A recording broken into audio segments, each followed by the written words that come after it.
Good evening and welcome to General Council for February 10th, 2026. Let's go to number 1, attendance roll call. Start over here. Scanlon Soquego, Amos Key Jr., Carrie Bomberry. Sago, Audrey Paulus Bomberry. Dale Bomberry. Greg Fraser, Hazel Johnson. Carol Leslie Green. Melba Thomas. Elena Venevri. Cynthia Jameson. And online. Ian Hill. And also, Helen is on council business. Okay, let's go to number 2, identification of media. I don't see any. Number 3, let's take a moment to remember those community members that we have recently lost. Let's take a moment.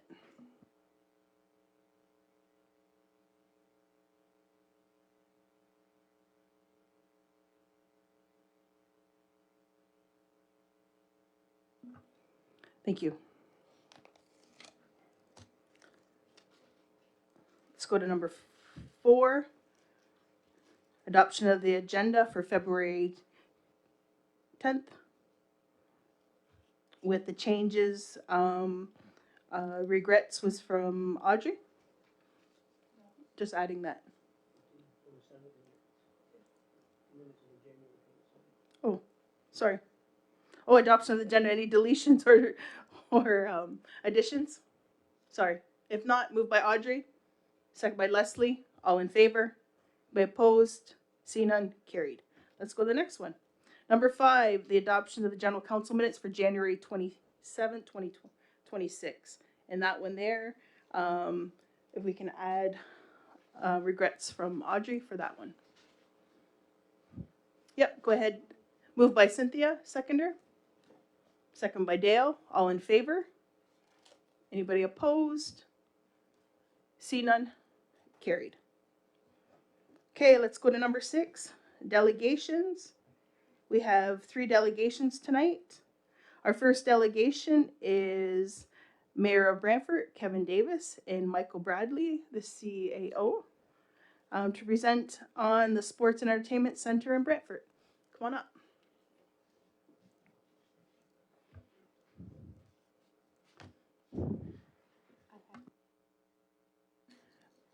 So Natasha will bring up your presentation. Yeah. Yeah, they could. Yeah. So you can introduce yourselves again. But again, welcome. Well, thank you very much, Chief Hill. It's our great pleasure to be here to discuss what we think is a very exciting opportunity for what I like to think is the region. And so myself, I've been the mayor of the city of Brantford since October 2018, and I have with me Michael Bradley. Michael Bradley previously was the CAO with the County of Brant, and he's been the CAO for the city of Brantford for almost 18 months now. Also have with us Natasha Hill-Smith. She is the mayor's office chief of staff, and she's behind us giving us moral support. So I got to say that I'm not used to being on the hot seat, but so take it easy on me. But we're here to talk, as I said, about the Sports and Entertainment Center. And I'm going to talk to you a little bit about the vision and why I'm truly excited by the prospect that the Sports and Entertainment Center has for our region and the opportunity for collaboration. And Mr. Bradley, he will follow me and he'll talk a lot about the nuts and bolts, like where it's going to be, what it's going to look like, what the proposed MOU is with the Six Nations, some of the basic terms. And then I'll just wrap up as well. So first I'd like to tell you that the Sports and Entertainment Center, I look at it as 2 paths. One is a path that a vision of collaboration, doing something for the mutual benefit of both the First Nations, Six Nations, the Grand River, and the city of Brantford. But first I'll take you to how did we get to the point where we wanted to construct a new facility in Brantford? And it begins in Hamilton with the Brantford Bulldogs, but they were then the Hamilton Bulldogs. And they had to leave Hamilton about 3-4 years ago when they began doing the rebuild of the first Ontario in downtown Hamilton. They needed a home. So we offered them a home with them playing in the Civic Center, and there was some money spent bringing the Civic Center up to an attempt to modern standards. And the Brantford Bulldogs have been very happy in Brantford in this region. They would like to see the team stay here. There's a lot of support for the team. But the Ontario Hockey League, of which they're a member, has made it very clear that the Civic Center, even with the upgrade of it, will only serve as a temporary facility for the team. They've given the okay for them to play there 4 or 5 years, but they made it very clear that for a number of reasons, there was a need for a new arena. Primarily that the ice isn't wide enough, it's not long enough, there's not enough spectator seating, and there are a lot of other issues with the Civic Center, including the fact that it's really hard to make excellent ice there, at least to OHL standards. So the Bulldogs told us that they'd be willing to stay in this area for up to 40 years, but it's conditional upon a new facility.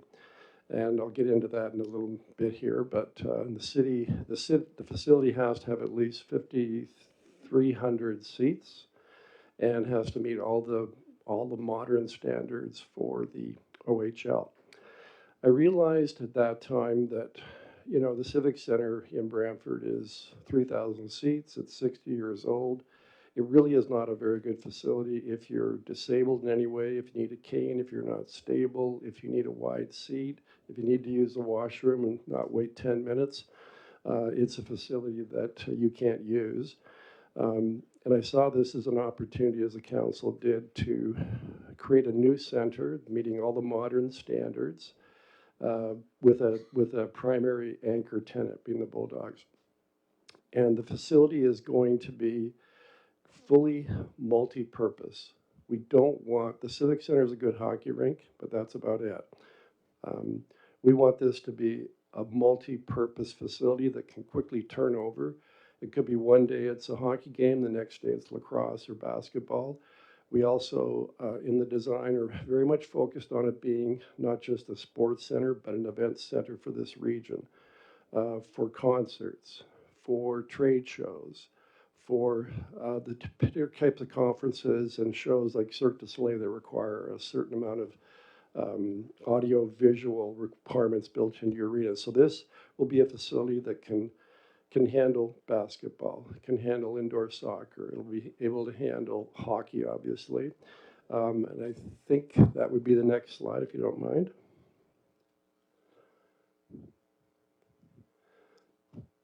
So we want it to be a modern facility capable of hosting a full range of sports and with a really heavy emphasis on entertainment and things like trade shows and conferences. And, you know, in this region, there's really nowhere to do that. And a lot of that money and a lot of that vitality just flows out of our region into Hamilton, Toronto. This whole area, this region, if you include Six Nations, the county of Brant, parts of Haldimand, city of Brantford, it's about a population of about 180,000 and can clearly support a regional facility like this. So that's, and Mr. Brady will get into a lot more detail about what it's going to look like and how it's going to accommodate all these activities. But I want to talk about, as we were doing this, I realized this can be a venue to a vision. And now I want to go back to when I was first elected in 2018. One of the concerns I had, having lived in this area since 1981, was, and this was one of my objectives in my campaign, to reset the relationship between the city of Brantford and Six Nations. And I thought it was desperately needed, that there was a need to look to the future to see what it is that we can do together that would be mutually beneficial for both the First Nations, the Six Nations, and the city of Brantford. You know, in the past, for the city of Brantford and many other municipalities in Ontario, has kind of been, let's wait for the federal and provincial governments to do something in terms of accommodation. You know, it's really their role. We'll just follow them. And I think we, in this region, Six Nations and Brantford, we know there's no sense waiting on the federal and provincial governments. If we want to reset a relationship, it's in our hands to do it. You can wait decades, as we all know, for the federal and provincial governments to do something to help us. And in many ways, I see them as being a hindrance to us being able to move forward and create a new relationship, a new future. So how did that begin in Brantford? Well, there were things like we both made the same contribution to the Save the Evidence campaign for the Mohawk Residential School. We've both agreed to do the same $1 million contribution to the rebuild of the Woodland Cultural Center. At the City of Brantford, we've been working very closely with the Survivors Secretariat. Also, we've done whatever we can as a municipality to help you in your 95 lawsuit, including passing resolutions directly to the Chief Justice of Superior Court of Ontario, asking him to speed up the scheduling of that particular matter. 35 years is far too long. There are other things that we've done. I've often worked with Councillor Fraser in respect to the glebe lands, assisting in how you deal with the squatters there, and in particular accommodating them once they're removed from the property. We've also been striving over the last 5-6 years to find ways to improve the CAP, the consultation accommodation process, and I think what we're going to talk about tonight is an example of that.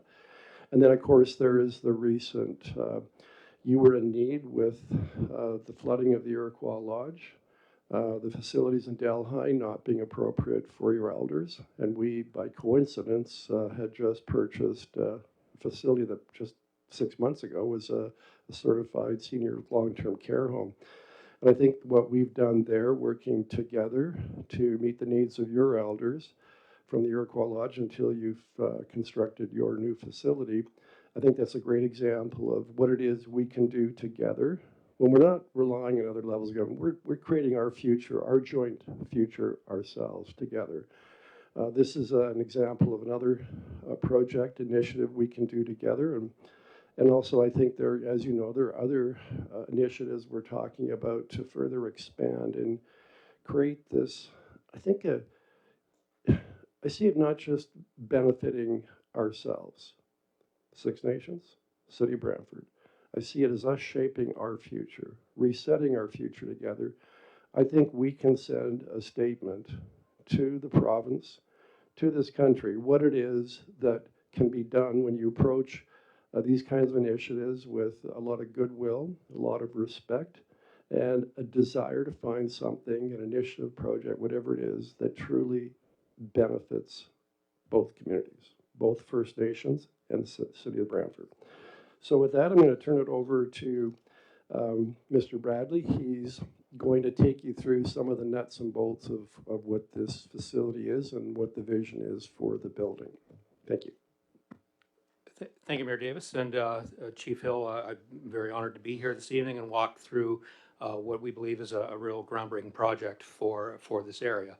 Mayor Davis talked about the vision, and we have taking that vision, we have come up with a venue. As he mentioned, it would have a little more than 5,200 seats, with a total seating capacity, if we add the floor, of about 7,000 people. It would have an NHL-sized rink floor, which would provide us with a real vast range of activities that we can hold in it, but also with a flexible design. One of our limitations with the Civic Center is we can't switch it from activities. This facility would be basically over a course of one day, we could move from one activity to the next, a sports activity to an entertainment activity and back. So very flexible. I'll talk a little bit about the design as we move through the presentation, but it would have a 360-degree concourse on the second level. That would provide venue users with access to the entire bowl, very light and lots of great sight lines. But also critical for us is a high level of accessibility. There'll be elevators, escalators, over 100 wheelchair accessible spots, as well as companion seating, and a range of other accessibility factors. So next slide, please. The site that we chose for our venue, it was a difficult decision. Council spent quite a bit of time at looking at different sites, but the downtown core was our preferred place to put this to help us create a entertainment district in our downtown, and the Civic Center site was the logical place for it to be. So the next slide, please. And this shows an overhead view of the existing Civic Center. To the north is Icon Drive and the casino, and then the Civic Center sits right in the center of the picture. And then if we go to the next slide. It shows the, our footprint for our new building would be. I've put the approximate boundary of the Nathan Gage tract in there. We respectfully did make efforts to keep our footprint of the building outside of the Nathan Gage tract in respect for the land claim that's advanced to the Crown. And we also believe through that we got our building into a greater profile on the Market Street pedestrian corridor, which I'll share some visuals of that in a few seconds. So the next slide, please. So this is you've seen this picture already, but this is what we call our marquee picture of the event center. This is looking south with against the what we call the main entry facade of the building. So it faces north. It basically faces the casino site, and most of the people, users of this facility, would be entering off of this civic square, which frames the SEC to the south and the Civic Center to the west. We hope to create a very vibrant outdoor atmosphere here where we can do a lot of community programming, but also to create a bit of a mingling space for people who are going to be using the facility. The next slide. This is looking across the road. So if you were at the Freshco Plaza, for those who know where that is, this would be looking across Market Street, basically looking west. One of the things we've tried to achieve with the design is to create a lot of texture on the exterior facade. So rather than just having a concrete or a steel box, we want to have some wood and some concrete, some glass, some other some masonry to really break up that. It is a large building. The bowl, an NHL-sized bowl, is pretty big. And so we have to have a large exterior shell. But we've tried to break that shell up with a lot of different textures. We have these big wall spaces. You can see we can put posters and artwork. So we really believe we've created a very interesting palette that we can use to make the area more desirable. But also by bringing the building to the Market Street front, we're creating more of a pedestrian environment. Right now, it's very a vehicle-focused environment on Market Street. A lot of parking lots, a lot of asphalt, and we hope to change that with our new building by bringing it to Market Street. You can see cafes and tables and restaurants that we hope to see developing there. So, and the next slide. This is looking, if we were looking north, so if you were at the Earl Haig Family Fun Park, enjoying a hot day there, you would be looking north. This is what we would call the industrial back of the building. But we really didn't want to lose that texture from this perspective, because this is an important perspective. There's a lot of residents will see the building from this perspective. So we did our best, while still trying to be economic, to break up that facade with lots of different textures as well. So, in the next slide. So this is how the building looks. This is basically a cutout. It's a pretty simple building when it's all done. It's basically got a floor where the rink slab would be, or the event space would be, and then a roof. And then there's a couple of cantilevered sections to it that I'll chat about in a few seconds, but it's not too complicated a building. I think the main aspect of this building that may differentiate it from some arenas that some of us might have seen is that it does sit above grade.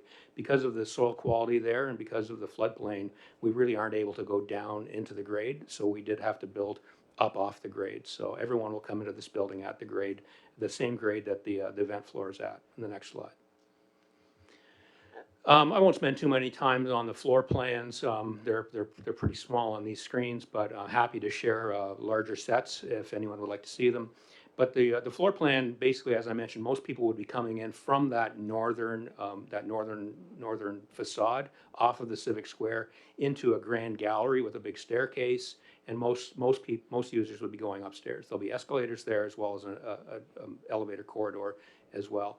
The rest of that building is very much the back of house. This is where our storage space, the event planning, as well as the Bulldogs team space would be. The next slide. This is really where it would all be happening in the building. Most users coming to see an event here would be going up to the concourse.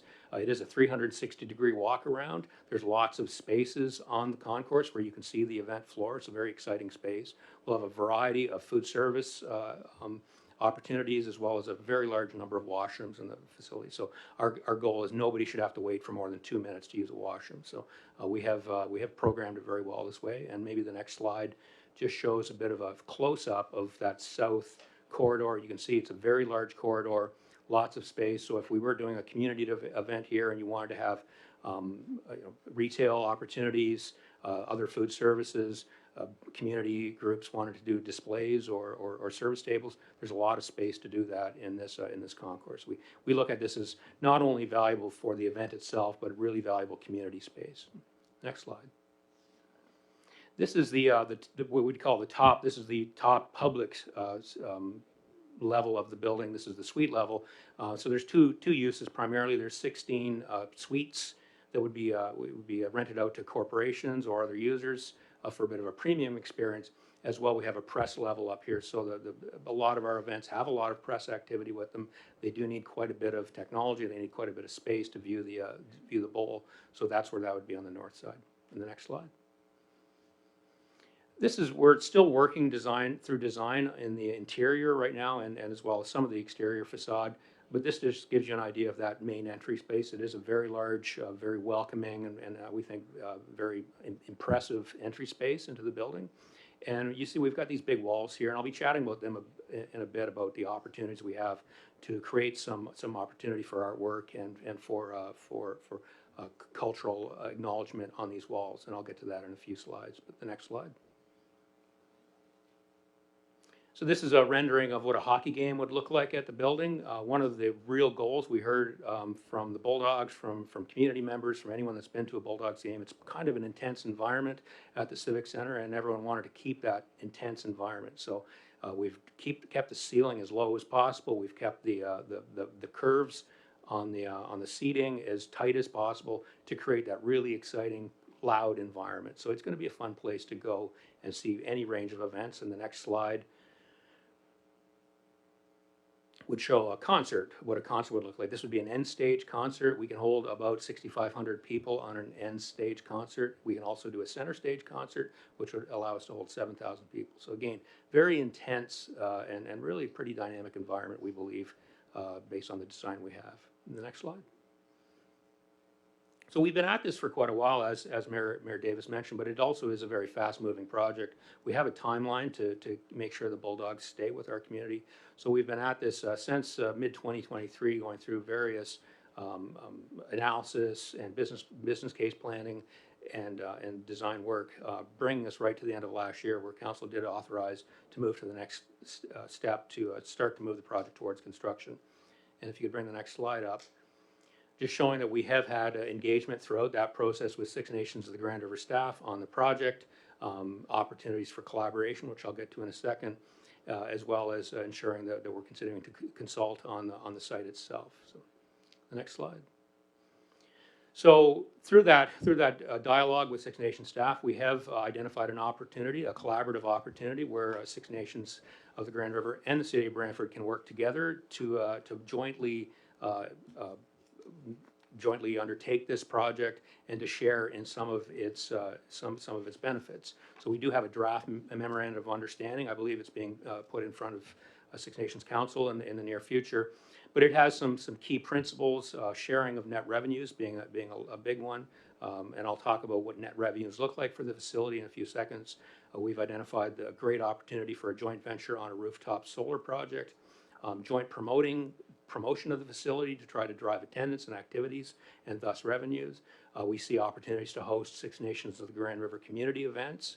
When you're looking for an indoor facility, we don't have a large indoor facility in this broader area, and this would be a very easy one to get to for members of this community. We do have, are examining some opportunities for cultural acknowledgement in the facility's design, and I do have a slide of that in a few seconds, but also a few other opportunities for sharing. The city would have a corporate suite in this, and we would be interested in sharing that corporate suite with Six Nations, where we could bring community groups in to enjoy whatever activities going on there. We've also looked at the opportunity of having our contractor, who we're planning on using to build it, connecting with Six Nations Development Corporation through some networking, contractor networking and collaboration. So some of your trade groups can participate in the build. And finally, the Brantford Bulldogs have expressed an interest, and we have made some connections already. We'll make more to come to this community and do some engagement. They've got a great message. The OHL is a great organization. They've got a strong community focus, and they would like to come here, learn more about your community, and maybe even do some workshops and some team events here. So, the next slide. This is just an example. I mentioned cultural acknowledgement. We've been working with Turo Architects. They are a local firm here on Six Nations of the Grand River. They've done a lot of work with the city in the past, and they are part of our design team. And these are just some examples. This is a beadwork motif that we have identified potentially in the front lobby. And it uses the Bulldogs team colors, so it connects the past through the beadwork mosaic to the future and go forward with the team logos. Just an example. These are some of the concepts that we're thinking about. But I think what we hope to do going forward is to come back and share some more design opportunities with the community here. Figure out what you're interested in. We've got a big space outside. We've got a lot of space inside, and a lot of opportunity for some messaging in that space to tell the history of the site and this community, as well as its history on the site. So, going forward to the next slide. This is the difficult part I always have to talk about, is the numbers attached to this facility. It is not certainly going to be an inexpensive facility to build.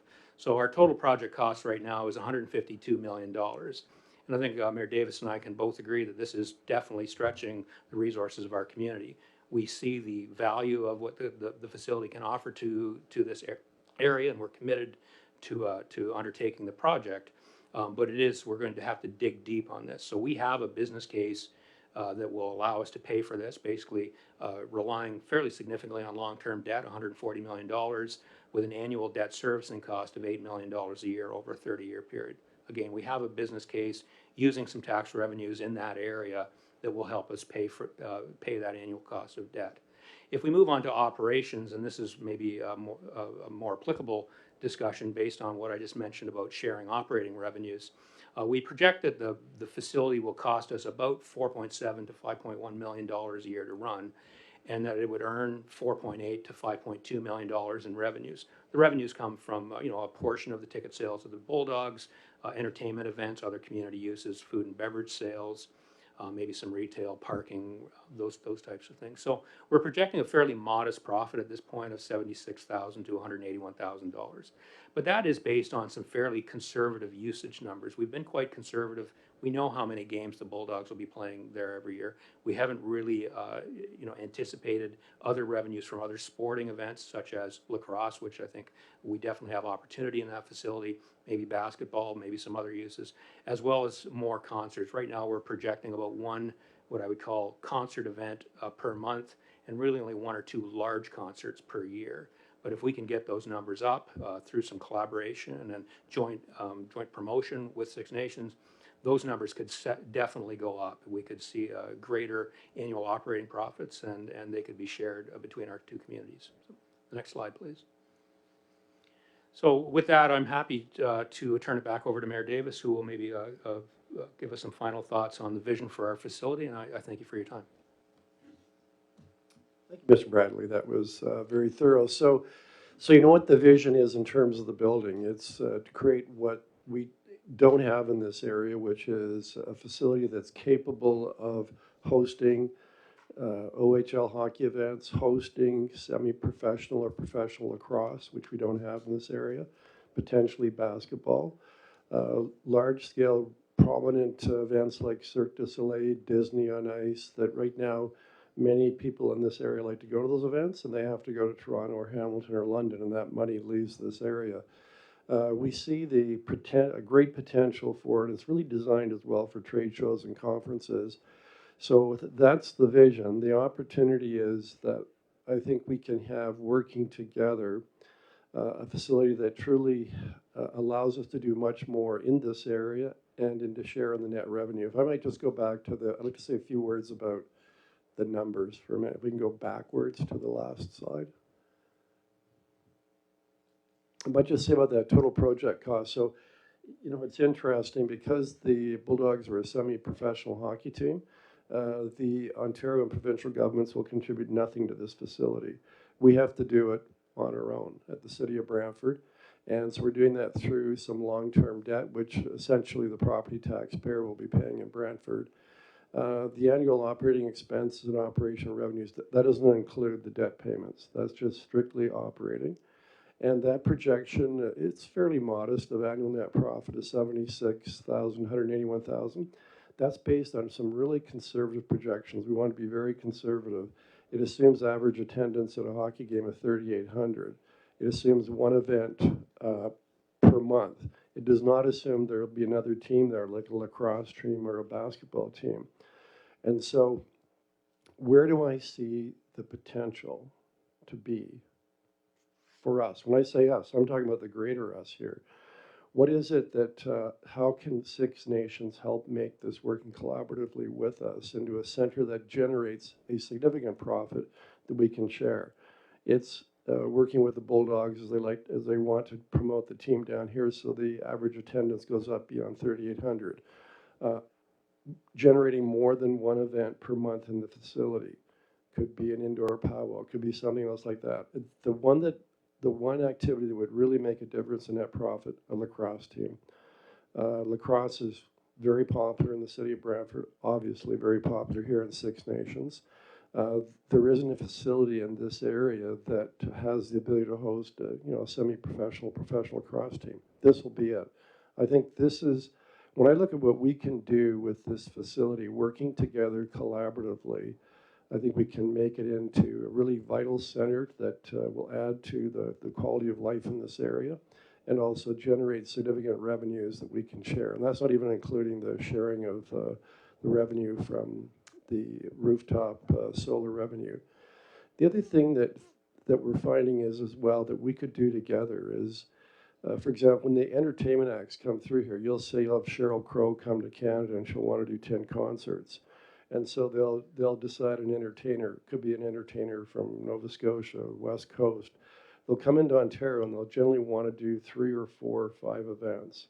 And so we'll be working with a promoter that's hooked into that network. But we're told that if you have a center that's working collaboratively with the First Nations, it is a much more appealing center for these traveling shows that can generate a lot of attendance, a lot of net revenue. So the outside world would see this as a facility that has an advantage over other facilities that are operated either by private industry or by a city alone.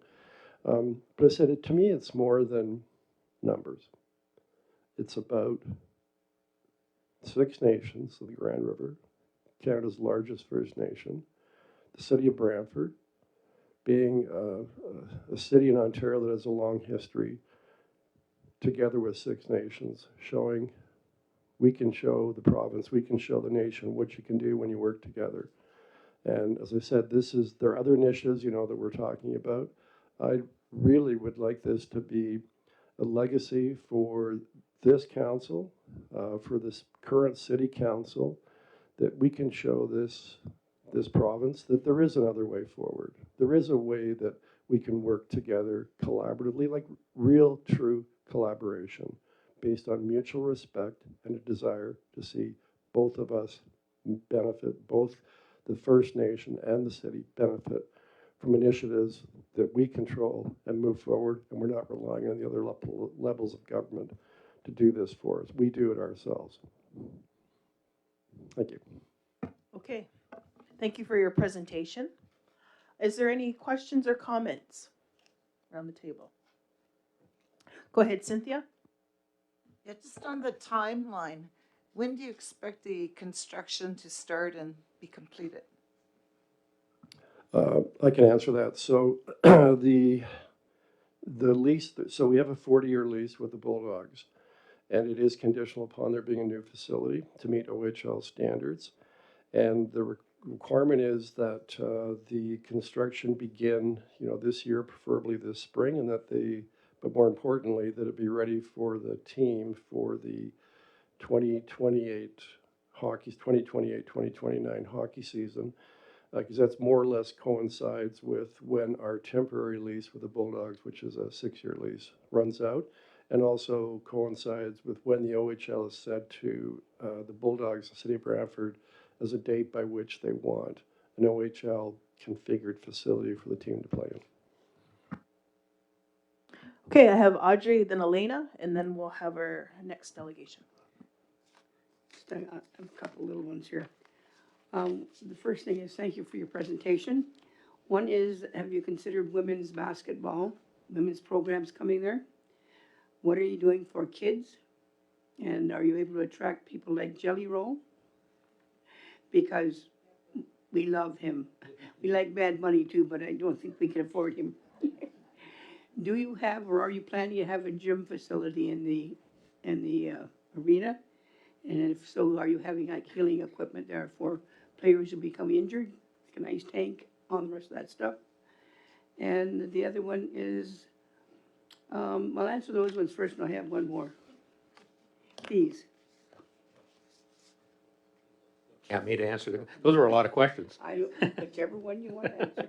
So I think to start in terms, I think the question was, have we looking at women's basketball? We're interested in any sport. So as we move through the construction phase and we get closer to operations, we're having more and more conversations with more and more sport activities. So the answer is yes, we are very interested. I think, what are we doing for kids? So first of all, the Bulldogs have a very advanced outreach program to the community. They do a lot of work with children. They do a lot of work in the schools. They do a lot of camps for kids who maybe couldn't afford to go to camp. So we're probably, they've got a great program, and that would only continue in our facility. I think the one question was, would there be a gymnasium in the facility? The Bulldogs will have a training gym as part of their space, and they will have all that. There'll be an OHL injury room where there'll be medics. So if there was a player that unfortunately got injured, they would have a room directly to go to, either the visiting team or the home team, and it would have a full range of support equipment in it, like ice tanks and things like that. So, did I get them all? Follow up? I think so. And the last one was, in the 1970s, my father, Ross Paulus, helped get the Brantford Warriors started in Brantford. And for many years, that place was packed with, majority of them were from Six Nations. All the families and everybody who really supported them against Ferguson, Peterborough, and all those players who weren't as good. So it really rocked in that place. And I think that you can get there again, especially if you do have teams from Six Nations playing there, because we're a very loyal community and we support our sports teams, both men, women, children, all of that, youth. So we could really work on that. I think that would be really appreciated by our community and all of our athletes. Yeah. And the other thing, Audrey, is that the problem with the Civic Center, if you're going to use it in the summer for lacrosse, it's not air conditioned to any great degree. This new facility will have fully modern HVAC so that it can be used in the summer. And then also during the winter, if it's an indoor lacrosse league or basketball, it's the design in terms of the boards and the glass will be like literally one day to the next. You know, pulling up the boards from a hockey game, putting down the boards, the next day could be a lacrosse game or basketball. A really quick turnaround. That's the key to facility that's multi-use. Elena? Hi, thank you for your presentation. Everything looks really nice, and that usually leads me to question a lot when things look really nice. And it's no offense at all, but I'm elected here to ask questions like that. So I've just recently been privy to the draft MOU. I think that needs work. I'm not sure if when the next meeting is, but I would absolutely like to be involved in that. I wonder, so it's a three-part question. I wonder what the feeling is of the Brantford residents overall about this facility and potential tax hikes for it. The second is the Civic Center and the usage. How long will the current Civic Center be around, and what is the plan for that? And in terms of the lacrosse, as you know, and as you've mentioned, the relationship is paramount for you, and building that relationship and the history of lacrosse, as Audrey has mentioned, and even previous to that, the beginnings of lacrosse begin with our people. So I wonder if first right of refusal for any lacrosse goings on would be, could be talked about. Well, I think between Mr. Bradley and I, we can answer all those questions, Councillor Van Avery. So first of all, this is an MOU, so it's conceptual. Assuming that both councils are supportive of that, it would then move forward to the more detailed design contract phase that would fill in and flesh out some of those details that clearly need to be fleshed out. But to do a more detailed agreement, we need a basic concept that we can agree on. So that's the intent of the MOU.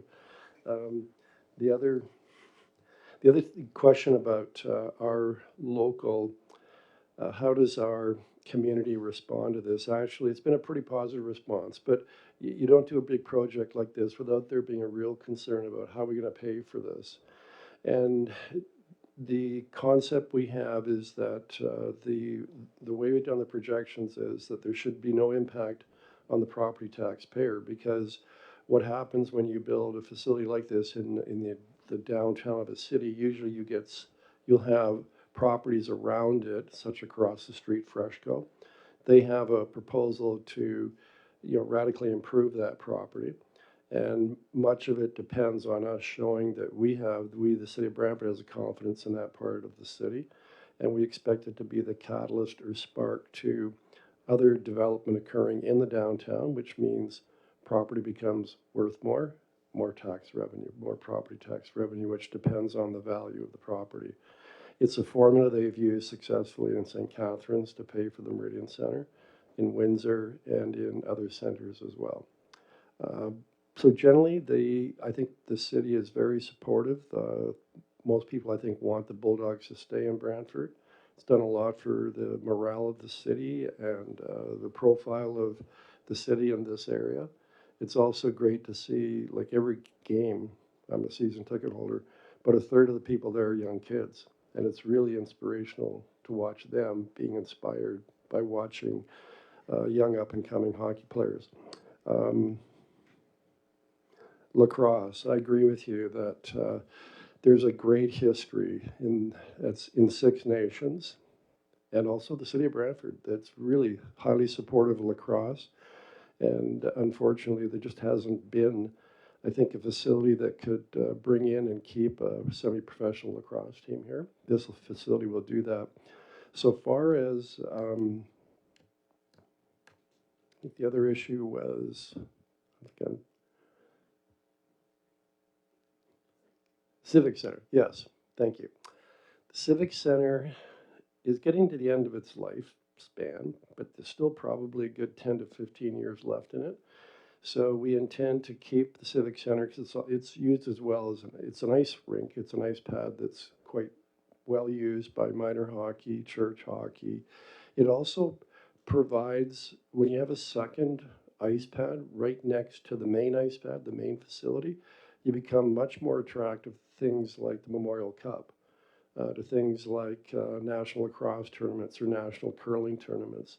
And we're pretty confident that with that kind of a package, you've got a facility with a rink and 3,000 seats, and then 100 feet away, you've got a facility with 5,300 that almost certainly there will be some national tournaments and conferences that we think that take place here. Follow-up? As I'm a firm believer that not all accommodation needs to be monetary. So I wonder, and you may know this from just discussion with our council and relationships here in our community, that our arena is also not in the best shape, so now requiring extensive work to be done. And I wonder if that could be contemplated, just putting it in your ear, as something that can be contemplated if I am not able to be in these further meetings. And that's to support our youth too, making sure that they're, just as you mentioned, the spark in their eye and keeping that alive. Yeah. I'll say one last thing. I don't speak for the Bulldogs, but the Bulldogs do have a foundation. And that foundation distributes almost $1 million a year. They focus primarily in Hamilton, but their focus is beginning to shift to this area now. And I think that we'll see over time that will be a very substantial benefit to this entire region. Okay, thank you for coming in tonight. And yeah, we'll get to our, oh, Jack has one question. We have a community member who has a question.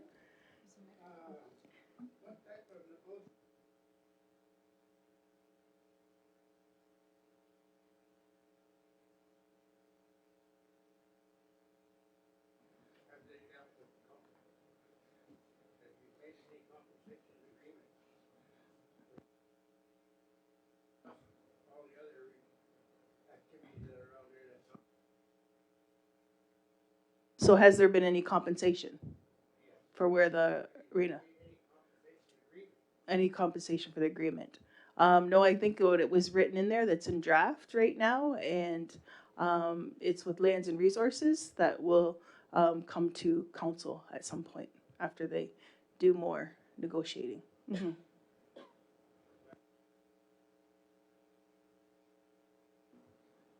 No, I don't think so, because I think we need to negotiate before we start. What about that, Mayor? So I missed the end of that. Well, this is an attempt. I'd say this. This is a forward, future-looking agreement. I think it'll create a template for how we, Six Nations, and how City of Brantford can do things, whether it's a project, whether it's an initiative together. In terms of the past history, I mean, that is the accounting for what's happened in the past. I mean, clearly that's the 95 lawsuit that fills that function. And hopefully that does get to trial this year. And that is where much of that would take place. But we have made an effort to ensure that this facility lies outside the boundary of the Nathan Gauge, because we appreciate that the land's in that area. There's a sensitivity to it. There's a history, and we're trying to be respectful of that as well. Okay, thank you. Anything else? And then I'm going to move on to the next delegation. Okay, thank you very much. Okay, our next delegation is Abigail Hill, the Wellbeing Liaison Officer on the federal budget analysis.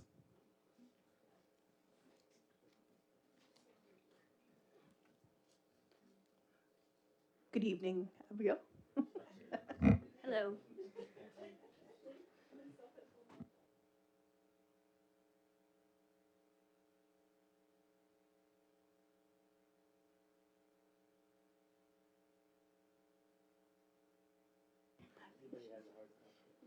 Yeah, so she's going to put it up for you. Okay?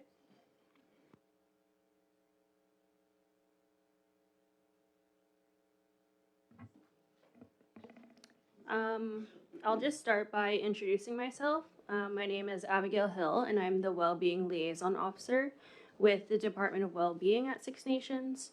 I've been in the role for about a year now, and within the Indigenous policy field for just over 3 years. And I was requested to do a federal budget analysis on behalf of our department, and we were able to present it to the Wellbeing Committee, and we were asked to present our analysis here today. So why does the federal budget matter? So much like the other reasons, which I presented last time on the provincial budget, it presents new funding opportunities across different sectors. It identifies federal priorities. It highlights funding gaps for First Nations communities. It outlines existing and new collaboration opportunities. It's an opportunity to strengthen our political advocacy for funding First Nations specific priorities, and a reminder that Indigenous health is a shared primary responsibility between the federal government, the province, and communities.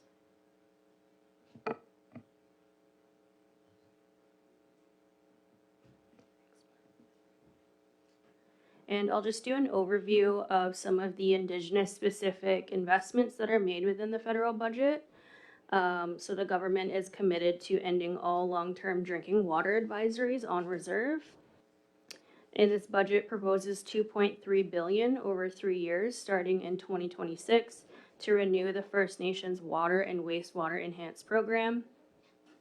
For housing and infrastructure specifically, this budget proposes $2.8 billion, which is confirmed for the urban, rural, and northern Indigenous housing strategy.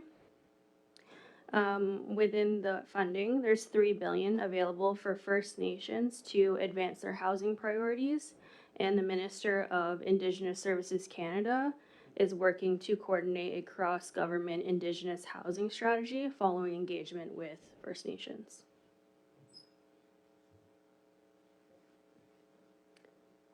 For the National School Program, which helps children across the country have healthy meals in the schools, the budget proposes to introduce legislation and provide $216.6 million per year starting in 2029 to ESDC, ISC, and SNGREC to make the National School Food Program permanent. In relation to economic reconciliation, the government is creating a critical minerals sovereign fund to enhance Indigenous economic reconciliation and support local employment growth.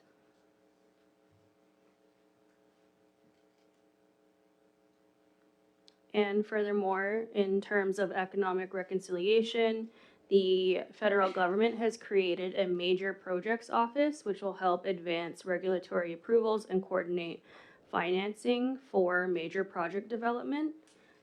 Within this, they have created funding to support an Indigenous Advisory Council, and they propose to provide $213.8 million over 5 years, starting in 2025.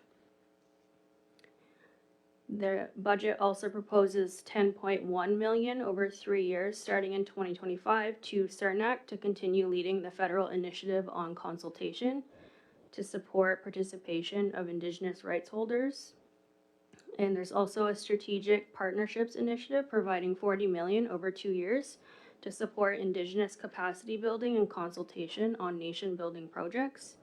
And within the budget, there was an explicit statement stating that the government will uphold Section 35 of our Canadian Constitution and the duty to consult, and the government's commitment to implementing the United Nations Declaration on the Rights of Indigenous People, including free, prior, and informed consent. Specifically to health, the budget proposes the government's intention for the Minister of Health to undertake a comprehensive assessment of healthcare and health infrastructure needs in the North. And it restated the government's commitment to reconciliation, acknowledging that Crown Indigenous Relations and Northern Affairs Canada and Indigenous Services Canada deliver constitutionally required programs such as child and family services, primary health care, and essential community infrastructure. And the government will review how these organizations can deliver programs more efficiently with a 2% savings target. Some of the other related commitments, the Canada Health Transfer is projected to increase from $54.7 billion in 2025 to $65 billion in 2029. The Canada Social Transfer will increase from $17.4 billion in 2025 to $19.6 billion in 2029. And the health agreements with the provinces and the territories are projected to remain at $4.3 billion. And within this, $1.2 billion per year supports home and community care, mental health and addictions, and long-term care.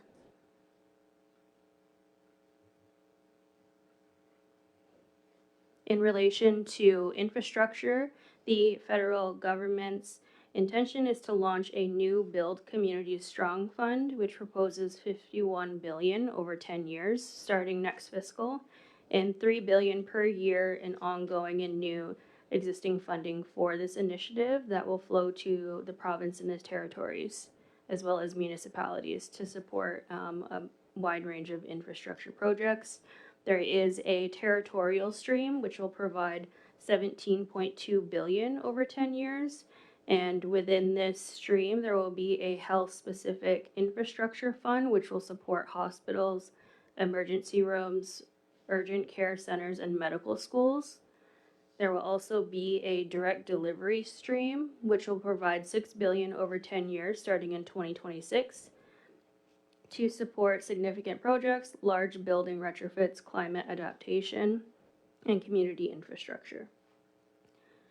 And within the direct delivery stream, proponents of these projects are required to seek private sector investment before being eligible.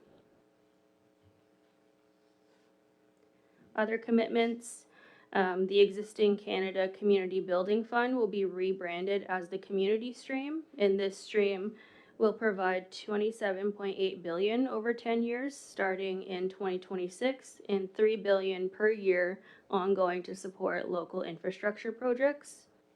And lastly, the New Horizons for Seniors program has a current annual budget of 70 million, which supports projects that improve the quality of life for seniors, and the program offers up to 25,000 to support projects in local communities.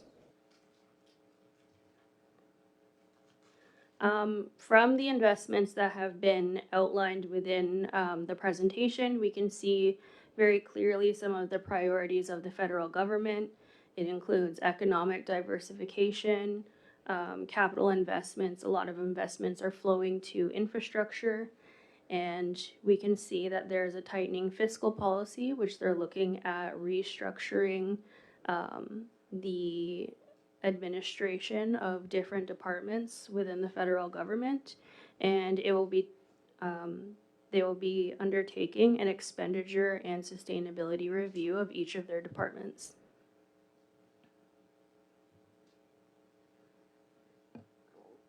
And some of our critiques of the federal budget. So what should we remain critical of?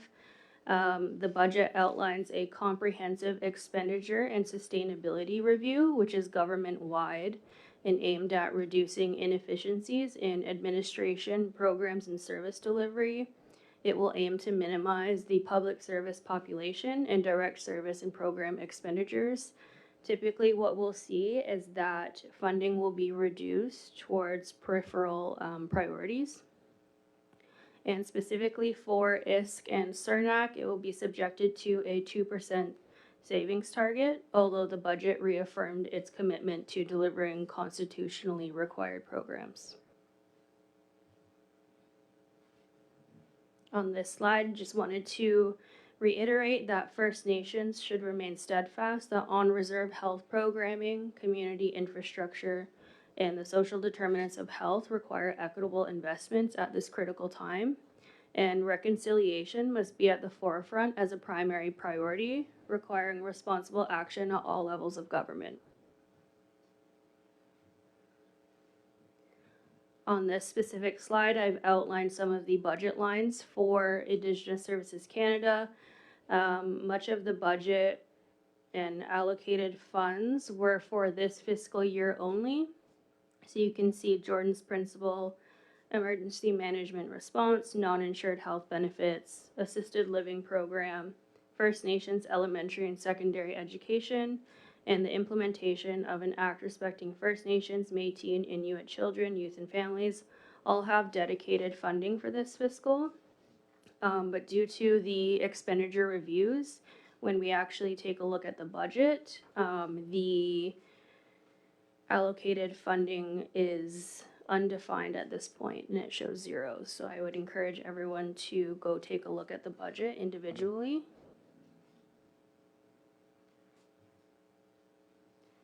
And for the sustainability review that ISK and SNGREC will be undertaking, and all departments in the federal government, they will be assessing their programs based on 3 questions. The first question, are programs meeting their objectives? 2, which programs are core to the federal mandate? And 3, which programs complement rather than duplicate services delivered by other federal departments or levels of government? And some of our recommended positions that we should be reiterating with our federal counterparts is that First Nations communities should make efforts to conclude their own assessment of effective programs to support ongoing advocacy in ensuring that critical programs are not subjected to government cutbacks.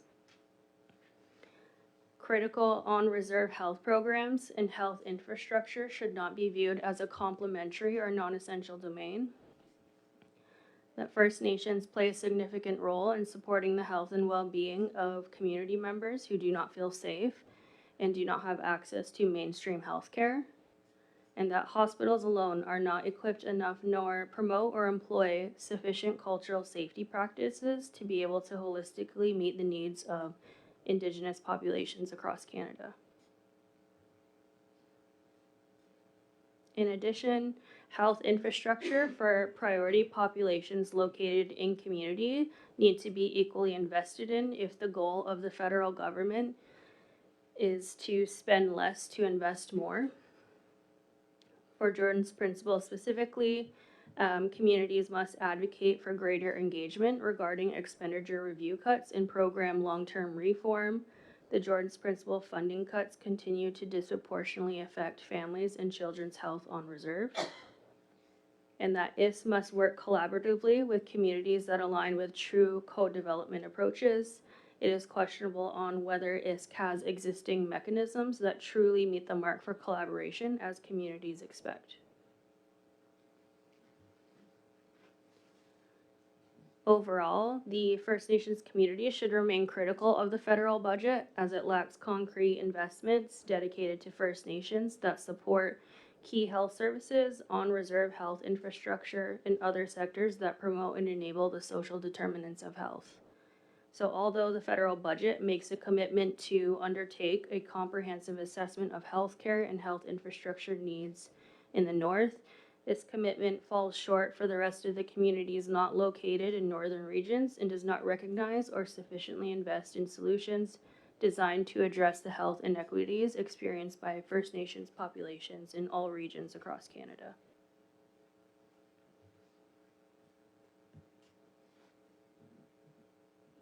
Lastly, in perilous times, reconciliation investments made into equity-deserving populations should not become a peripheral priority, but an obligation required to make Canada strong.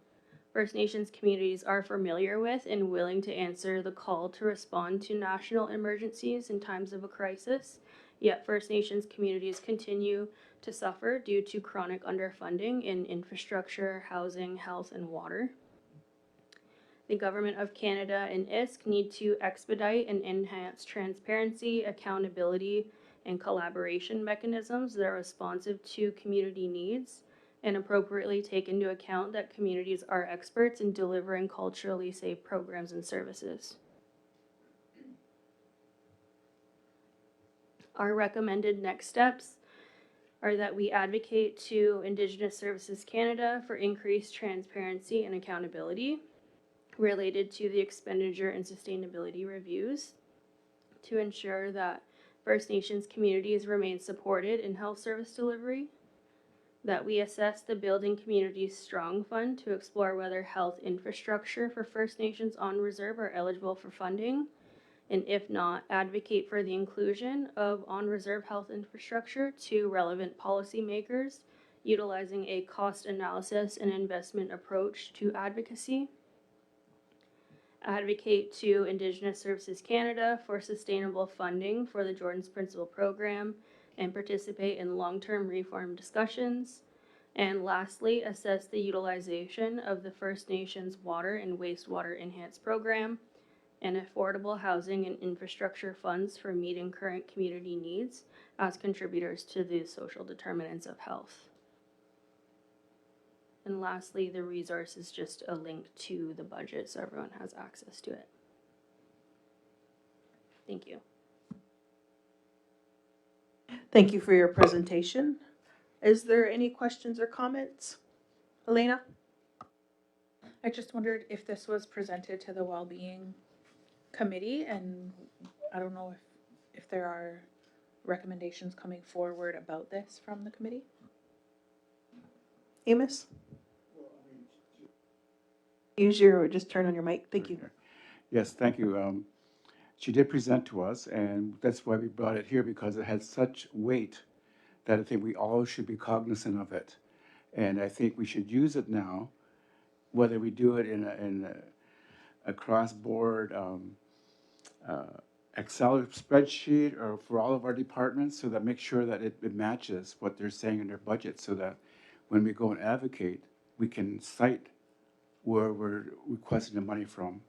And I think the next version of this can do that for our teams, right? So I think I'm just blown away with, and I said that too in our meeting, that with the analysis, it's fantastic. I think it's our starting point now going forward, probably with our own next budgets. We should use that analysis as part of that. So I'd like to thank Abigail for the due diligence that she's presented tonight. Yep, go ahead, follow up. Yeah, I just wonder if maybe admin could put this on the other committees, so built environment, I guess for sure, because building communities strong fund. And then also environment is there, and the recommendation for the water and wastewater enhancement program, so if that could go to BCOM at the very least. Yep, we'll get them on the committees for sure. Go ahead, Leslie. I just want to speak to our NIHB and our health services and the cutbacks that we've been experiencing. So when we look at the budget overall, it doesn't matter how much they say they're going to give us, there's always another slash, another cutting into the health services of our First Nations people, not just that Six Nations, from sea to sea, ocean to ocean.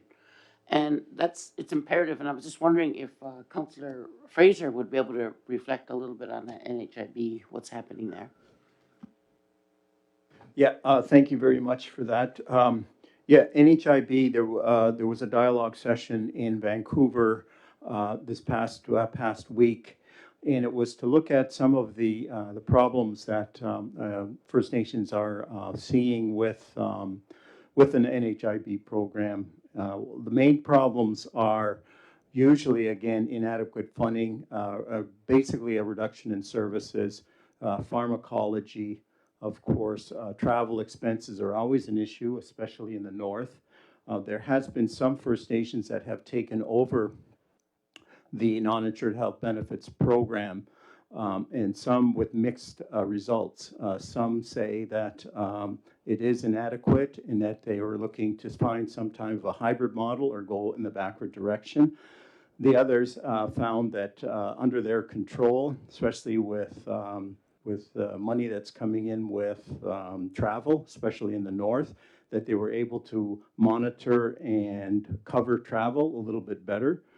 Some of this, Akwesasne, as you know, has its own non-insured health benefits program that they look after, and they've been happy with the way it has been going. Of course, more funding is always necessary. One of the things too, and this was a dialogue session and a summary will be coming forward to all First Nations, is that they are looking at providing a summary that will maybe giving all the ideas that were taken from the First Nations and looking at towards the direction and some of the items that we have to actually force the government on in terms of funding and inadequacy of funding. One of the other things too is they were looking at, and I was involved in this many years ago, of promoting a needs-based system.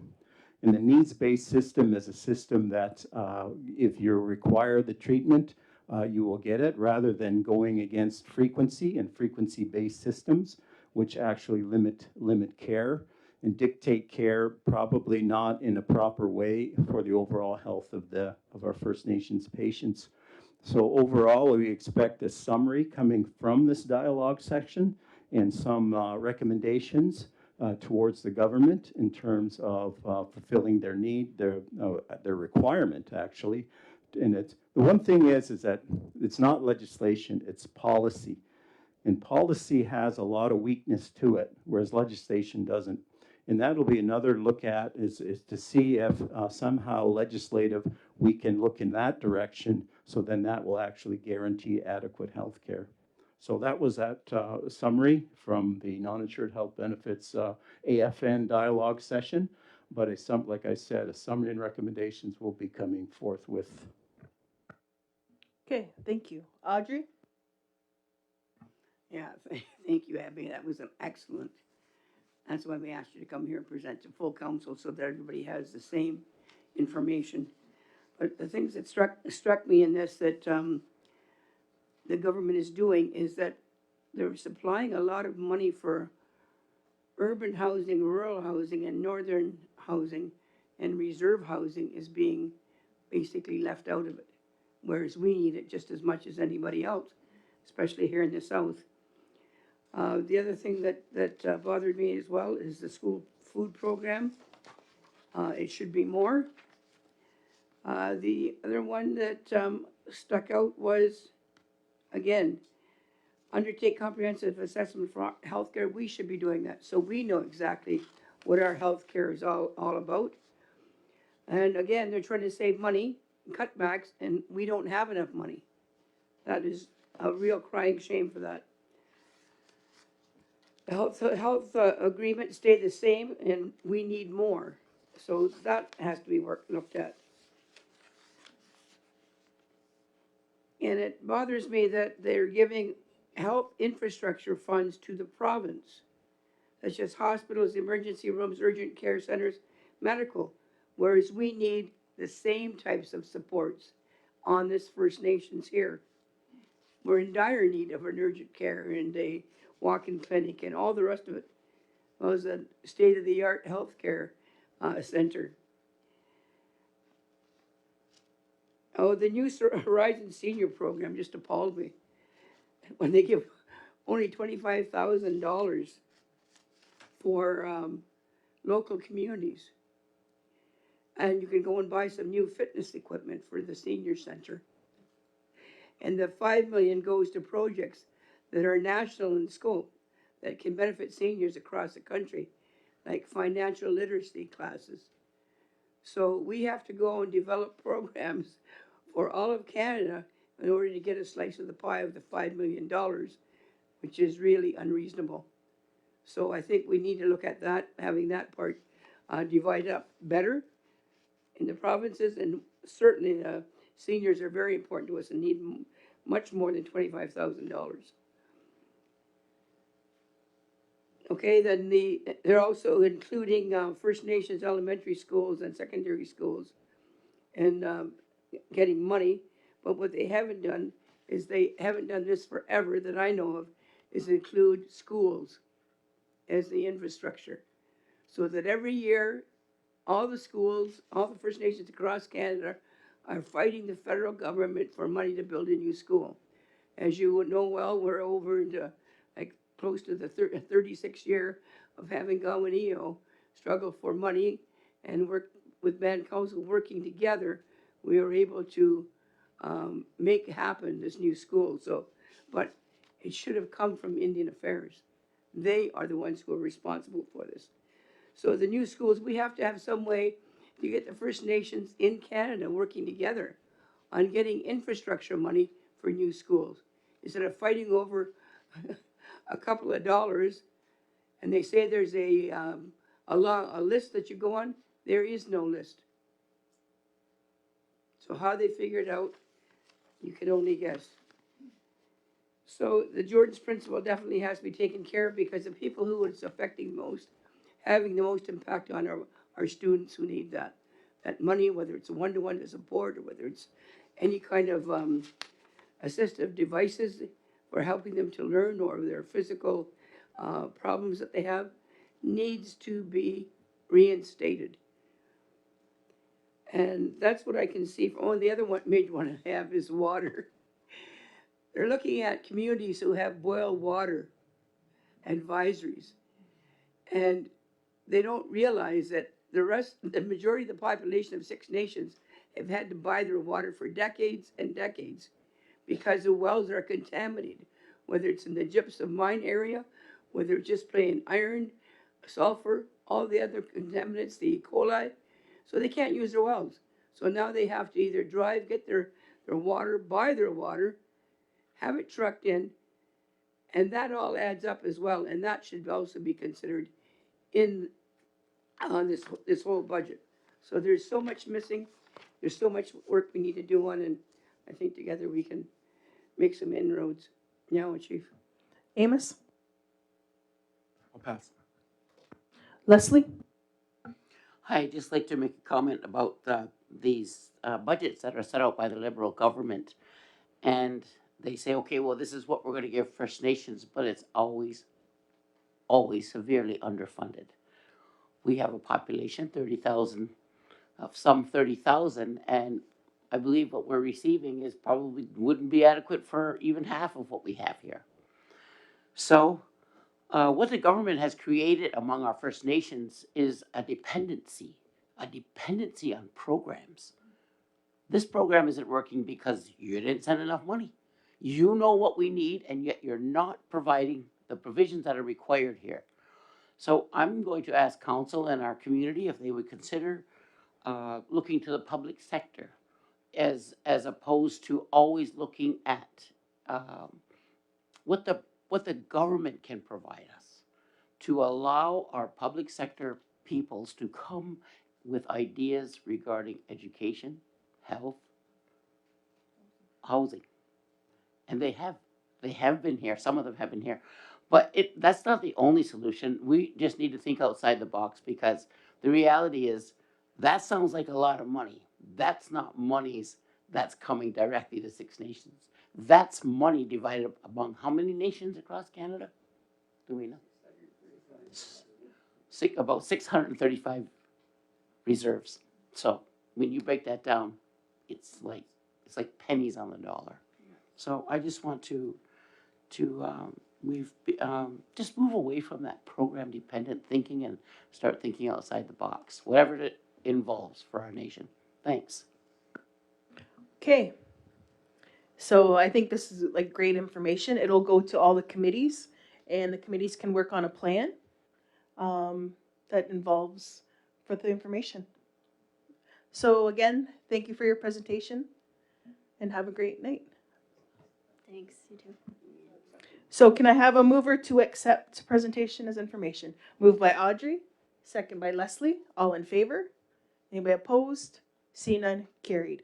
Can I have another mover to accept the City of Brantford's presentation? Moved by Melba, second by Amos. All in favor? Anybody opposed? See none, carried. Okay, let's go to our third delegation. Ellie Joseph, the 2-row on the Grand.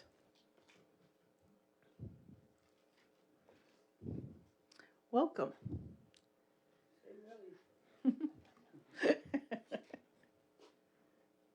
Well, thank you for having me on the agenda.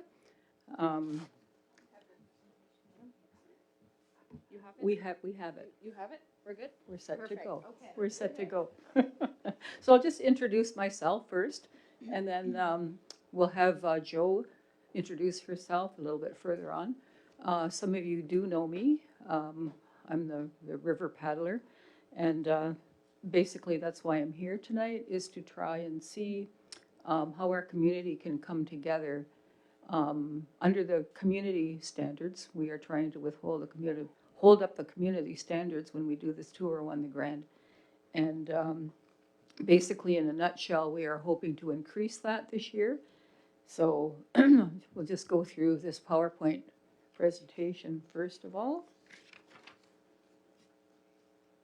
So I have to say thank you to Six Nations Tourism who did these photographs. So there we are looking at Chiefswood Park, coming in 2 rows, and you can see Chiefswood Park and the dock over there on that side. So just to give you an annual or an update on what we do, it's a 10-day paddle, and we camp and paddle along the way, and we engage community along the way, and we build community within our community. So that's the overall general piece that we do, but you'll see more as we progress. Thank you. Next slide.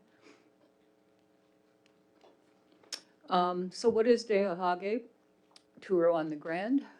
It's Indigenous led. It's grassroots, and it's a not-for-profit initiative. When I think of Indigenous led, I think of the late Murray Sinclair, and how he worked for many, many years for in efforts towards truth and reconciliation. And so this is what we are trying to do, something Indigenous led. And one of the things that we try to enhance and envelop is the saying, nothing about us without us. Now, since the truth and reconciliation has come into fruition, we're noticing a lot of outside communities who want to honor the two or want to honor truth and reconciliation, but they don't know what to do. They are uneducated for many. They are looking for valuable sources, valuable resources, and they want to be culturally sensitive. We need to do our part too by, the support that we can give in giving them accurate history, getting rid of the false narratives that have been around for generations. Now, it also says here, it's grounded in Haudenosaunee values in the Tuuro Wampum. So basically what we're referring there to are the three fundamental teachings of the Tuuro Wampum: peace, friendship, and respect. When we think of those, we can think of the Indigenous and the ally, which is what the original Tuuro Wampum meant back in, what year was that? 1413, something like that, over 400 years ago. But it can also be any binary relationship. So any two beings or two embodiments. And when I'm thinking of that, I'm thinking of the individual here in our Six Nations community, the individual in relationship with our community. And I think one of the things that we can all recognize and probably agree with is that our community needs to be strengthened in unity. And when we work as a unified community, our well-being is only enhanced. Next slide. When we created the Tuuro on the Grand, we really tried to fall into alignment with the Six Nations Community Plan. So I've got 5 bullets here where we are attempting to acknowledge and enhance the community plan through what we're doing. So Mother Earth, stewardship of the land and water through land and water-based learning on the Grand River. Now, when we think about Mother Earth and stewardship, we have to keep in mind that the actions that we are, our actions today are impacting those faces yet to come. So what are we going to leave for the children of the future? Second bullet is culture. Cultural revitalization through daily teachings led by community knowledge keepers. We have different people from the community come in on a daily basis, and we're very proud to say that all of our Indigenous knowledge keepers are precious to us, and we have the opportunity ourselves to, have an upsurgence of our culture. Some of you here are old enough to remember that in our smaller years, in our younger years, our culture was hidden or it was forbidden to be showcased. And when we think back to, early 1920s and so on with the Indian agent, it's forbidden that we even have social dances.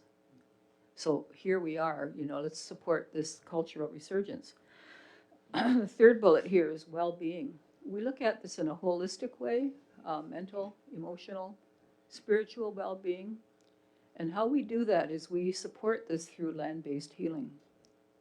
We can all recognize, I'm sure, that if we are outdoors, we thrive. Studies have shown that, it gives us a lot of tranquility. And so when people do come on this paddle, there's a heightened well-being, and that's been very well stated within the people who participate. Another bullet with the community plan is community supports and services. Inclusive programming that reduces barriers and increases access. What we really are looking for here is participation. Recreation is so needed in our community, and not just for things such as lacrosse and, hockey and baseball and those things, but recreation along all areas. Those kinds of things will build strong individuals. And if we have strong individuals, we will build strong families. And if we have strong families, we will have a stronger community. Employment and education. What we do is we, as I mentioned before, we look for different knowledge keepers within our community here. And we encourage respectful relationships. So if we have employment and education, we are able to pay culturally rooted roles that build skills, that build leadership and community capacity. So our knowledge keepers, as I said here, we honor them, and we're very thankful that they can come and play a part on this 10-day paddle. Next slide, please. Now, why does this matter to Six Nations? You're taking a look at the Grand River here. This is at the Chiefswood Park dock. Many of you are familiar with that section of the Grand River, but many of you are not familiar with the entire Grand River watershed. A few years ago, I was very appreciative to have the opportunity to go on a bus trip supported by Six Nations Council here. And we drove by bus down to Port Maitland and all the way up to Dundalk, where it sprouts out of the ground. And it's really a huge, huge river. And to know that we're based that in our history here. So this paddle travels the Haldeman Tract from Cambridge to Port Maitland. Now, why don't we go upriver? I have done that twice. So I've actually paddled from Dundalk, walking through the field where it's a little ditch of water, and getting down to a little place called Bridgeport, where you can actually launch a canoe and go through there without having to struggle. But this is our land. This is our treaty land. So we paddle from Cambridge to Port Maitland. It moves significantly through Six Nations territory and culturally significant places. So when we think about one of the stops that we make is at the Mohawk Institute. We stop at the Mohawk Memorial Park. Now we've been doing that for several years since it's come into being, and the Woodland Cultural Center. So a lot of our people, we have not been able to take the time to learn more about the things that are in our community historically. Why is our history the way it is? Why do we have trauma in our community? It kind of gives us an understanding of the whys, and and now what's. Now that we understand the whys, what are we going to do about this? Teachings and relationships are rooted in this river and territory. So when we paddle, people are made aware that there is an Onondaga village from a long time ago, a Mohawk village that's no longer there, Cayuga, and all the way down. Some of the historical things that we talk about are the Grand River Navigation Company and how that was built on Six Nations money, went bankrupt and was never paid back. So we learn all of those kinds of things. The next bullet there is strengthens connection to land, water, and community responsibilities. That's a big one to me, because that river, like many, many rivers, it needs to be taken care of. Like everything on this reserve, it needs to have stewardship. And Turo on the Grand is really, really trying hard to keep our river and build our river to a cleaner way of being. How do we do that? A couple of things we do. For the past 4 years now, we've engaged University of Waterloo, the Servos group, Mark Servos, and he brings students along. They do studies in human impact, and they share them with our community members. They do a piece on environmental biology, and it gives us an appreciation for the river we have. I was just saying to someone this morning that when I was a child growing up, the city of Brantford wasn't really doing their part in effluent, and you didn't dare swim in there back when I was a kid growing up. Because of water treatment, because of all of these things that we're learning, we are now able to recreationally, spend time on the river, and it's coming back in many, many ways. We see it in our wildlife. I'm fortunate enough to live right on the Grand River, and I will tell you that there are 3 pairs of adult eagles near my neighborhood and 2 juvenile pairs. So they're coming back, whereas at one point in time, they were non-existent. Guyana-Say, we often have Guyana-Say as a partner coming in to give us different teachings, etc. We've had them speak about riparian health. What is the bank like on this Grand River? How is erosion impacting us? Invasive plants, how are they impacting us? And even watercraft, what is that doing to our river? This year, we are going to incorporate a program called Water Rangers, and we're really excited about this. And what this does is it invites anyone, hopefully we'll have youth engaged in this, to collect data on the health of our water systems. So these are just some of the things that we are doing to protect our river. Next slide, please. Now, why are we here today? We are seeking council support.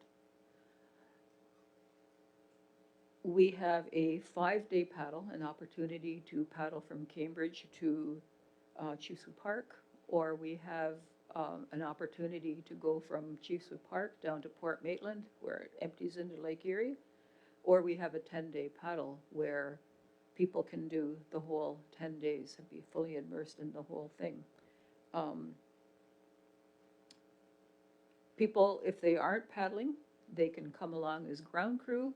They can also participate by, maybe they don't want to paddle, but they can come and they are invited to come to the cultural teachings that we share in the evenings. So what I would like to do is really increase access so more Six Nations community members can participate. There are a lot of barriers that we have for people not being able to attend. For example, we have called upon the Department of Wellbeing in the past, and they supported clients in our community, clients from the mental health, people who had mental health needs, people who had behavioral needs, people who had emotional needs, people who had physical needs. They were supportive by providing staff, by providing training programs, taking us down to Chiefswood Park as part of the day, and allowing people some opportunities to get on the river. And that even in itself is something that can be done for a person's well-being. If you've never gone out on the river before in a canoe or a kayak, try it for an hour and you'll come back a changed person. I totally will contest you to that if you say otherwise, unless you tip in the water when it's cold. Next slide, please.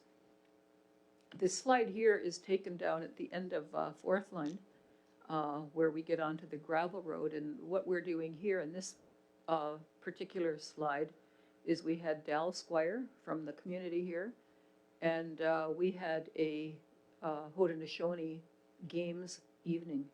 Now this was the following evening after we had stayed overnight at the Mohawk Institute. That's always a very, very heavy piece for us. We bring along emotional supports. We have a lot of dialogue with our community members. We bring survivors along to share in their experiences growing up, etc. So coming to something like this is sort of an offset to making it fun. So Dal Squires is here with his family, and we're out here playing lacrosse together. So a lot of community members, a lot of people from community actually were there that night just to watch and see what was going on. So in the past, we've had community members participate, and I've mentioned before, many of them participate as paddlers. We have a lot of volunteers. As I stated, this is a volunteer program, and so we have a lot of people who step up and they give their sweat equity to make this happen. Our knowledge keepers we bring in, we have cultural advisors who make sure we are doing things accurately and sensitively, and we also bring along support staff. Support staff might be in the, say there's a mother and child.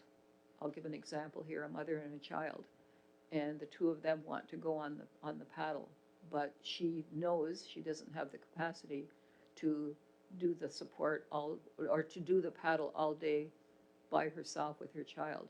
So in the past, we've had staff from the Department of Wellbeing who have come out and they would be support paddlers. So the child would sit in the middle, the trained person from staff would support that mother and child.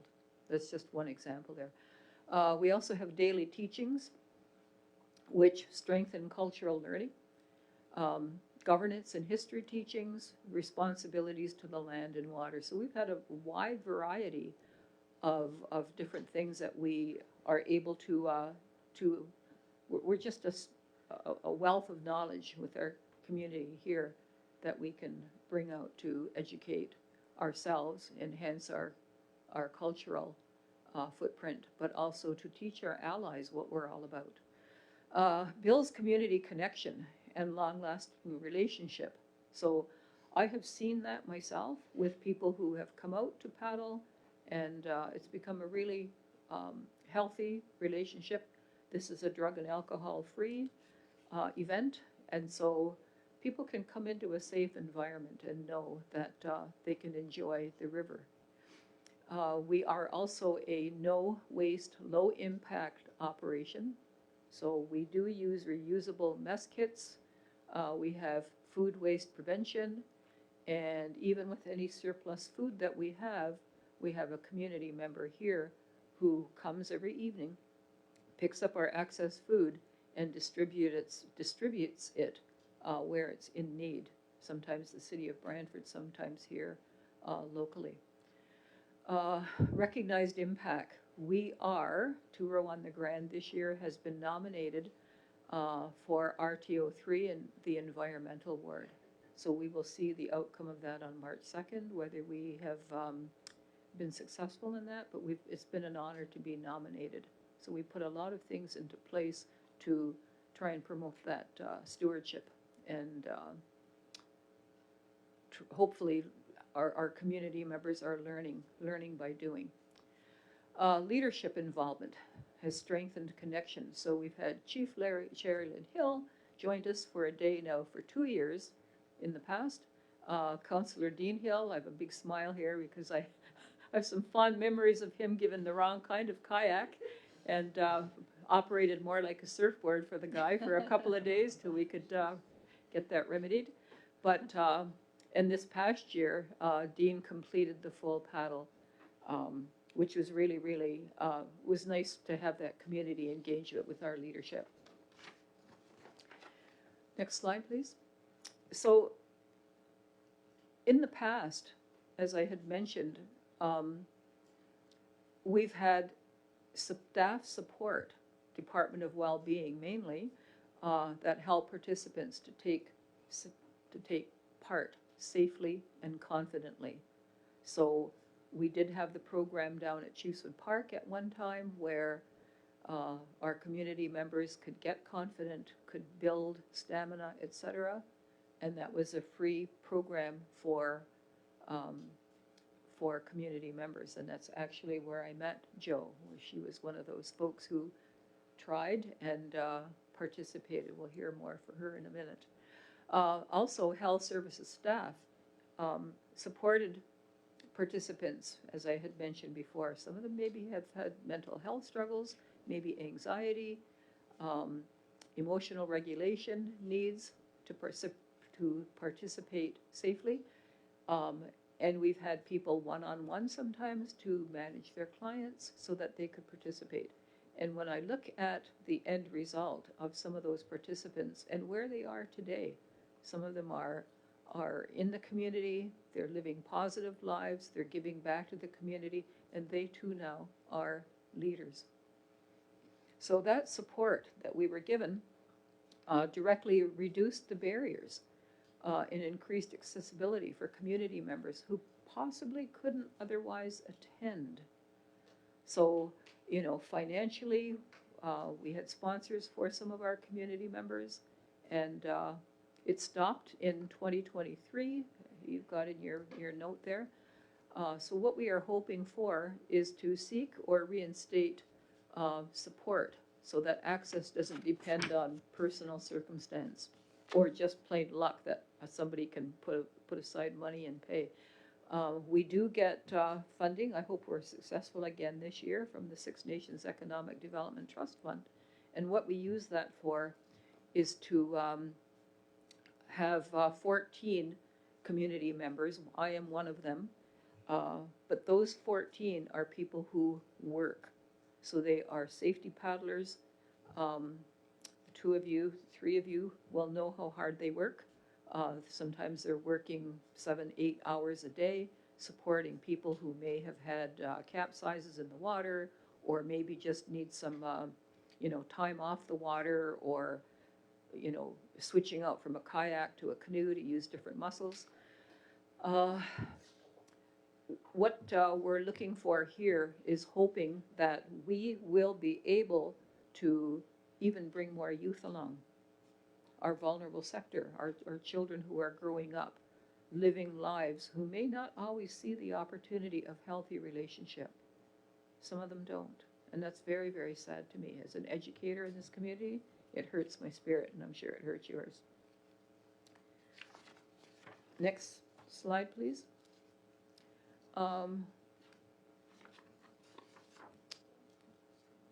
Okay, what I've got here then is a letter that I would like to read. I was hoping Rachel, she's here? Yeah. Oh, good.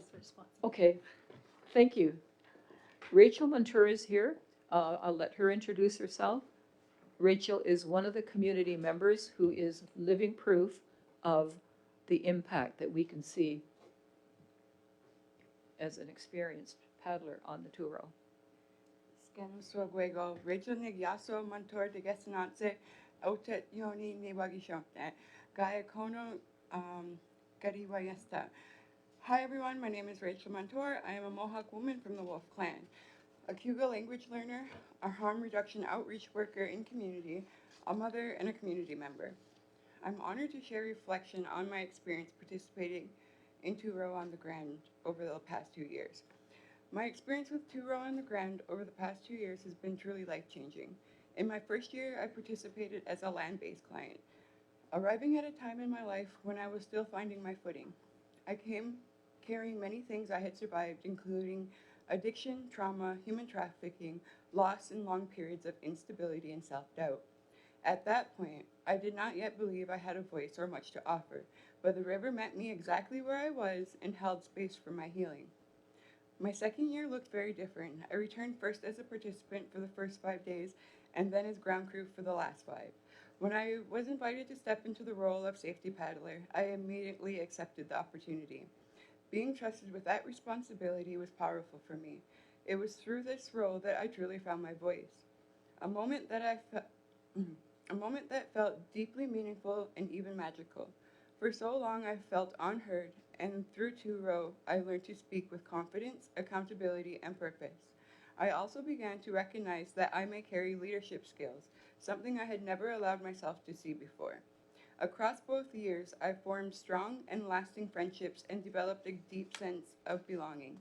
Turo taught me what it means to be part of something greater than myself, something rooted in respect, relationship, and shared responsibility. The river teaches patience, humility, teamwork, and how to move forward in a good way if you are open to listening. I encourage anyone and everyone who has the opportunity to participate in this journey to do so. You will not regret it. The river will teach you, change you, and give you the tools to change your life. Turo on the Grand was the beginning of my realization that I could meaningfully give back to my community. It has inspired me to step into new roles of service and responsibility. This program is a very powerful vehicle for healing and growth, not only on an individual level, but collectively as a wider community. It builds healthier, stronger communities, not just for Six Nations, but for surrounding communities as well.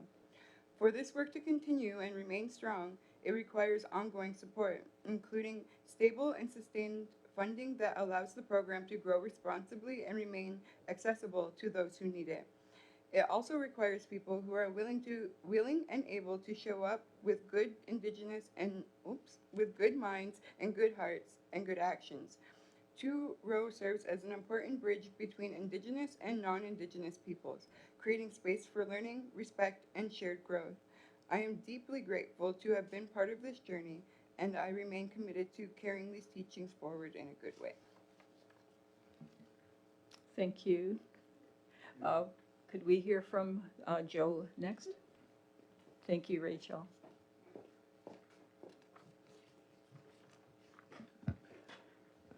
First of all, I'll say that I didn't write this thinking I was going to speak it, but here we go. My name's Joanne, General Upper Kyoga Turtle Clan from Six Nations of the Grand River. Grew up on second line with my family. Currently, I'm a mother of a blended family of 5 children. I attended the first 5 days of 2 Row on the Grand this past summer. I also participated, I believe, when we went from Six Nations to Caledonia 2 or 3 years ago. I was able to attend this past year because I was sponsored to attend, being provided with a kayak, PFD, paddle, and registration fee. I'm so grateful for this experience because I know that it was able to give me a spiritual, mental, and emotional reset. With being so busy working in the dental field and taking care of my family, I learned so much while I was away. I gained knowledge of the land, knowledge of our connection to the land, learned about local animals and species both on land and in water. I'm going to be able to pass on the good energy that I left with the understanding on how we're connected to the land and water, and give that to my family and children because we often navigate our territories and not ask ourselves those deeper connection questions. How our people traveled along the water? So camping, kayaking for those days, I was able to gain answers to those questions, which was very powerful. This experience has left me with a positive ripple inside of my being that I'm going to be able to give our children and therefore our future generations. This is what I call leaving a legacy. Without sponsorship, I wouldn't have been able to attend. The cost of living and paying for necessities hinders the ability to register, so I am so grateful. Ellie and her team, I cannot give you enough recognition, did an amazing job organizing the entire 10-day paddle with lessons, speakers, safety paddlers, all of it. If I could have, I would have attended all 10 days this past year. Knowledge is power, and I learned in abundance from each speaker, the lessons which left all natives and non-natives informed and more connected with each other. I was able to network with people outside and in our community to learn traditional life skills, and even I made connections to be able to gather outside of the 2 Row. Just learning just daily life skills and passing our skills between each other. The mentorship used to be within communities, within our own families, but we've lost that and we're more isolated. So 2 Row on the Grand has reminded me to keep life simple, peaceful, giving my energy to life skills and mastering them. This is power, and I'm so excited to attend the next 10 days. Yeah. Thank you. These are 2 mothers with children, so we're hoping that at some point they can bring their families along. So what does expanded and restored support make possible here? We're hoping for more Six Nations members to participate regardless of income being a barrier. Safer participation through adequate staffing, on the water support and participant assistance, more consistent inclusion for community members with additional regulation, wellness, or accessibility needs, stronger elder participation and intergenerational learning with right supports in place. I'll stop there for a moment because this past year, we were celebrating our 10th year. And Blaine Albin, the owner of Grand River Cruises, donated his boat, his Grand River Cruise boat, and his staff. And some of our elders came on the paddle. Now they were passengers on the Grand River Belle, but they were able to come along. And when we yelled out Nyawa to them, they were all screaming and yelling, just being a part of that. So it was really, really nice to see. More Six Nations community employment roles. So there are things that we can do for our knowledge keepers. You know, some of our knowledge keepers have gone on to make presentations all over the place. I can think of a couple now, you know, whose roster is full outside of his part-time job as a paramedic because he's asked for speaking engagements with communities that we have engaged on the Six Nations territory. Same things with cultural advisors and support staff. So we are hoping to increase our Six Nations population. And the ask here really is how can we work with community here to sustain this support? Thank you. Okay. And thank you for your presentation. Thank you to the both of you for sharing your experience. And I did see Rachel when I was there. Amazing woman, hard worker, but it was every time I seen you, you were just helping someone or always making someone laugh. So that's what I seen there. And it was great to see how everybody just helped everyone. No matter if they didn't know how to canoe or knew anything, there was always support there. So that was nice to see. I guess the other part about it too is for myself, it was a great experience. I've been there the past 2 years.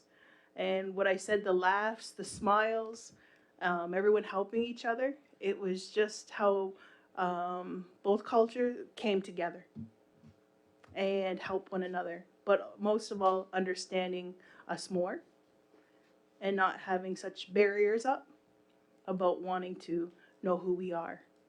So, and I hope counselors do take the opportunity at some point to be able in some faction to be part of the 2-row on the Grand in some way. And Ellie gave you all the different ways, so that would be great to see. And I know Dean, I'll give you the floor because you were on it. Thank you, Chief. I just want to say thank you all for coming in, to talk about 2-row on the Grand. It can't be said enough how amazing the whole entire journey was and my participation in it. I mean, it was, I want to say that it really can't be the emotional and mental and clarity that you receive from doing this type of work is just something that really cannot be replicated. This is why I assume, people turn to mind changers and stuff, because that's the only way I can assume that that's where it really and truly gets you into the present. And it is all through physical fitness, and I'm a big component of that. And it's a medicine that I feel that 3/4 of our population, our people, don't even do or dedicate time to. And it's it's a shame, honestly, but what you get from it is more than just the health physical benefits of it. The mental and emotional side of things is truly, it's like when you're doing something physical such as paddling, you don't have time to think about the past days because that's a pathway that will lead to depression. Nor do you have time to think about the future days because that's a pathway that will lead to anxiety. How can you truly get yourself in the present? And doing physical activity such as paddling and what you provide in 2-row is the way to do it. Because you're not thinking about the future or the past. You're thinking about the next second and the next paddle stroke. Right, and sometimes people are just we're living in such a busy life that everything's coming at us at once, and we don't really get the time to reset. But doing something like this allows your mind to truly reset, and then you can come back into whatever you're doing now, with kind of like an etch a sketch. You just shook it all away, right? Let's clear it up and see what's actually a priority in our lives after you're done. So I just want to say that that type of stuff is what I like and love about this two row on the ground. It's just the physical aspect of it. May seem hard, but the actual benefits you get from it is something that you can't really replicate. So I just want to say thank you for it, and hopefully I can participate again for the full 10 days. I think I did 9 last time, but the full 10 days for this coming year on the 11th. So thank you. Go ahead, Elena. Thank you, Ellie, for your presentation, and Joe and Rachel. As you know, I've been a silent supporter, not participatory, but of the project, sitting on the ECDEV Trust. So I've seen the growth in the project, and I can really appreciate the bridges that you're creating and gaps that you're filling for people in so many ways. I have a couple questions and then maybe a follow-up. I'm wondering what the total, if you know what the total cost of your whole project is these days. Our projected cost this year, we just completed that for this year. It's approximately $97,000. And have you costed out, you mentioned that the support from well-being or health was terminated. Do you know why? And have you costed out the replacement of that? If the department was not able to provide that, have you costed out what it would be to hire those same types of people? We have not, mainly because I don't know the salaries of the people that we would be replacing. So they are working as part of their, like if they're, for example, the land-based program here, their clients were supported under their job description.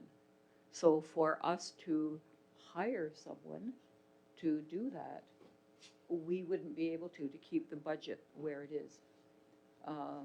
Registrations, which is the main part of our revenue, is $950 for 10 days, which is very, very inexpensive.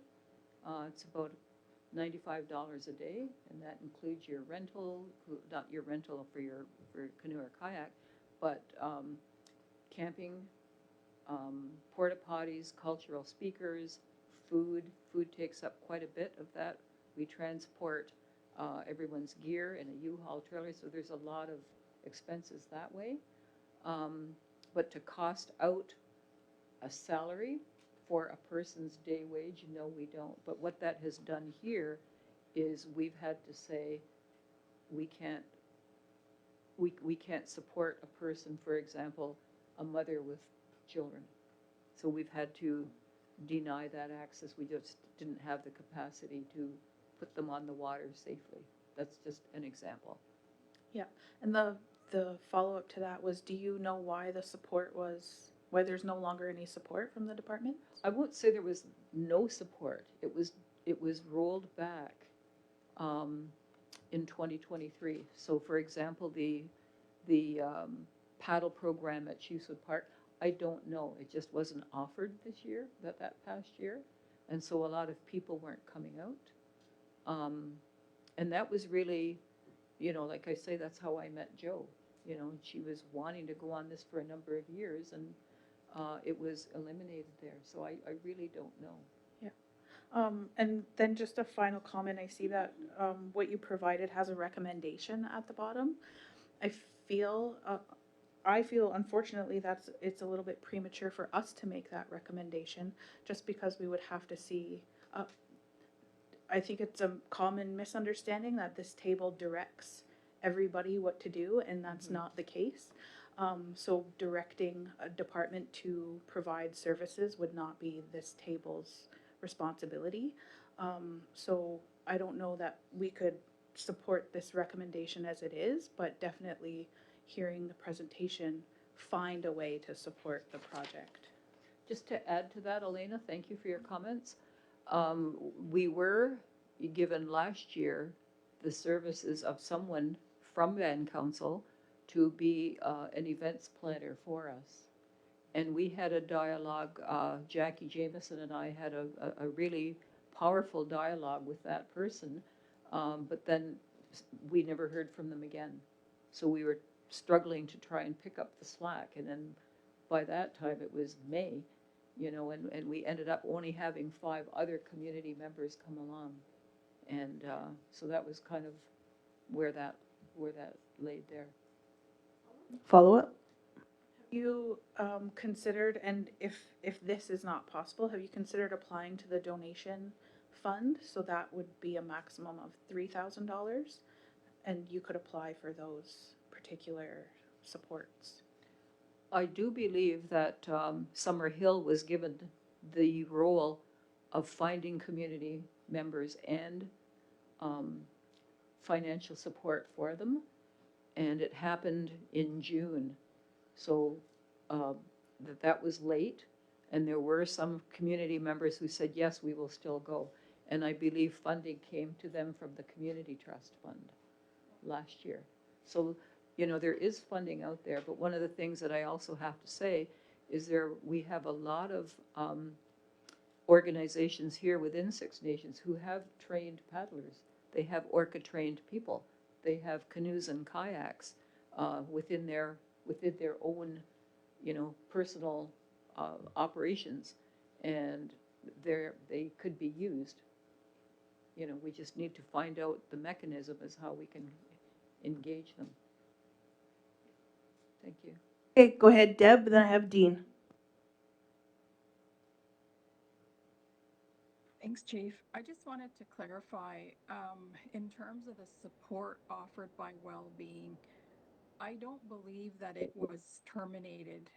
I think what happened is that the event itself grew so immensely that it's difficult for one department to carry the weight of supporting it on its own.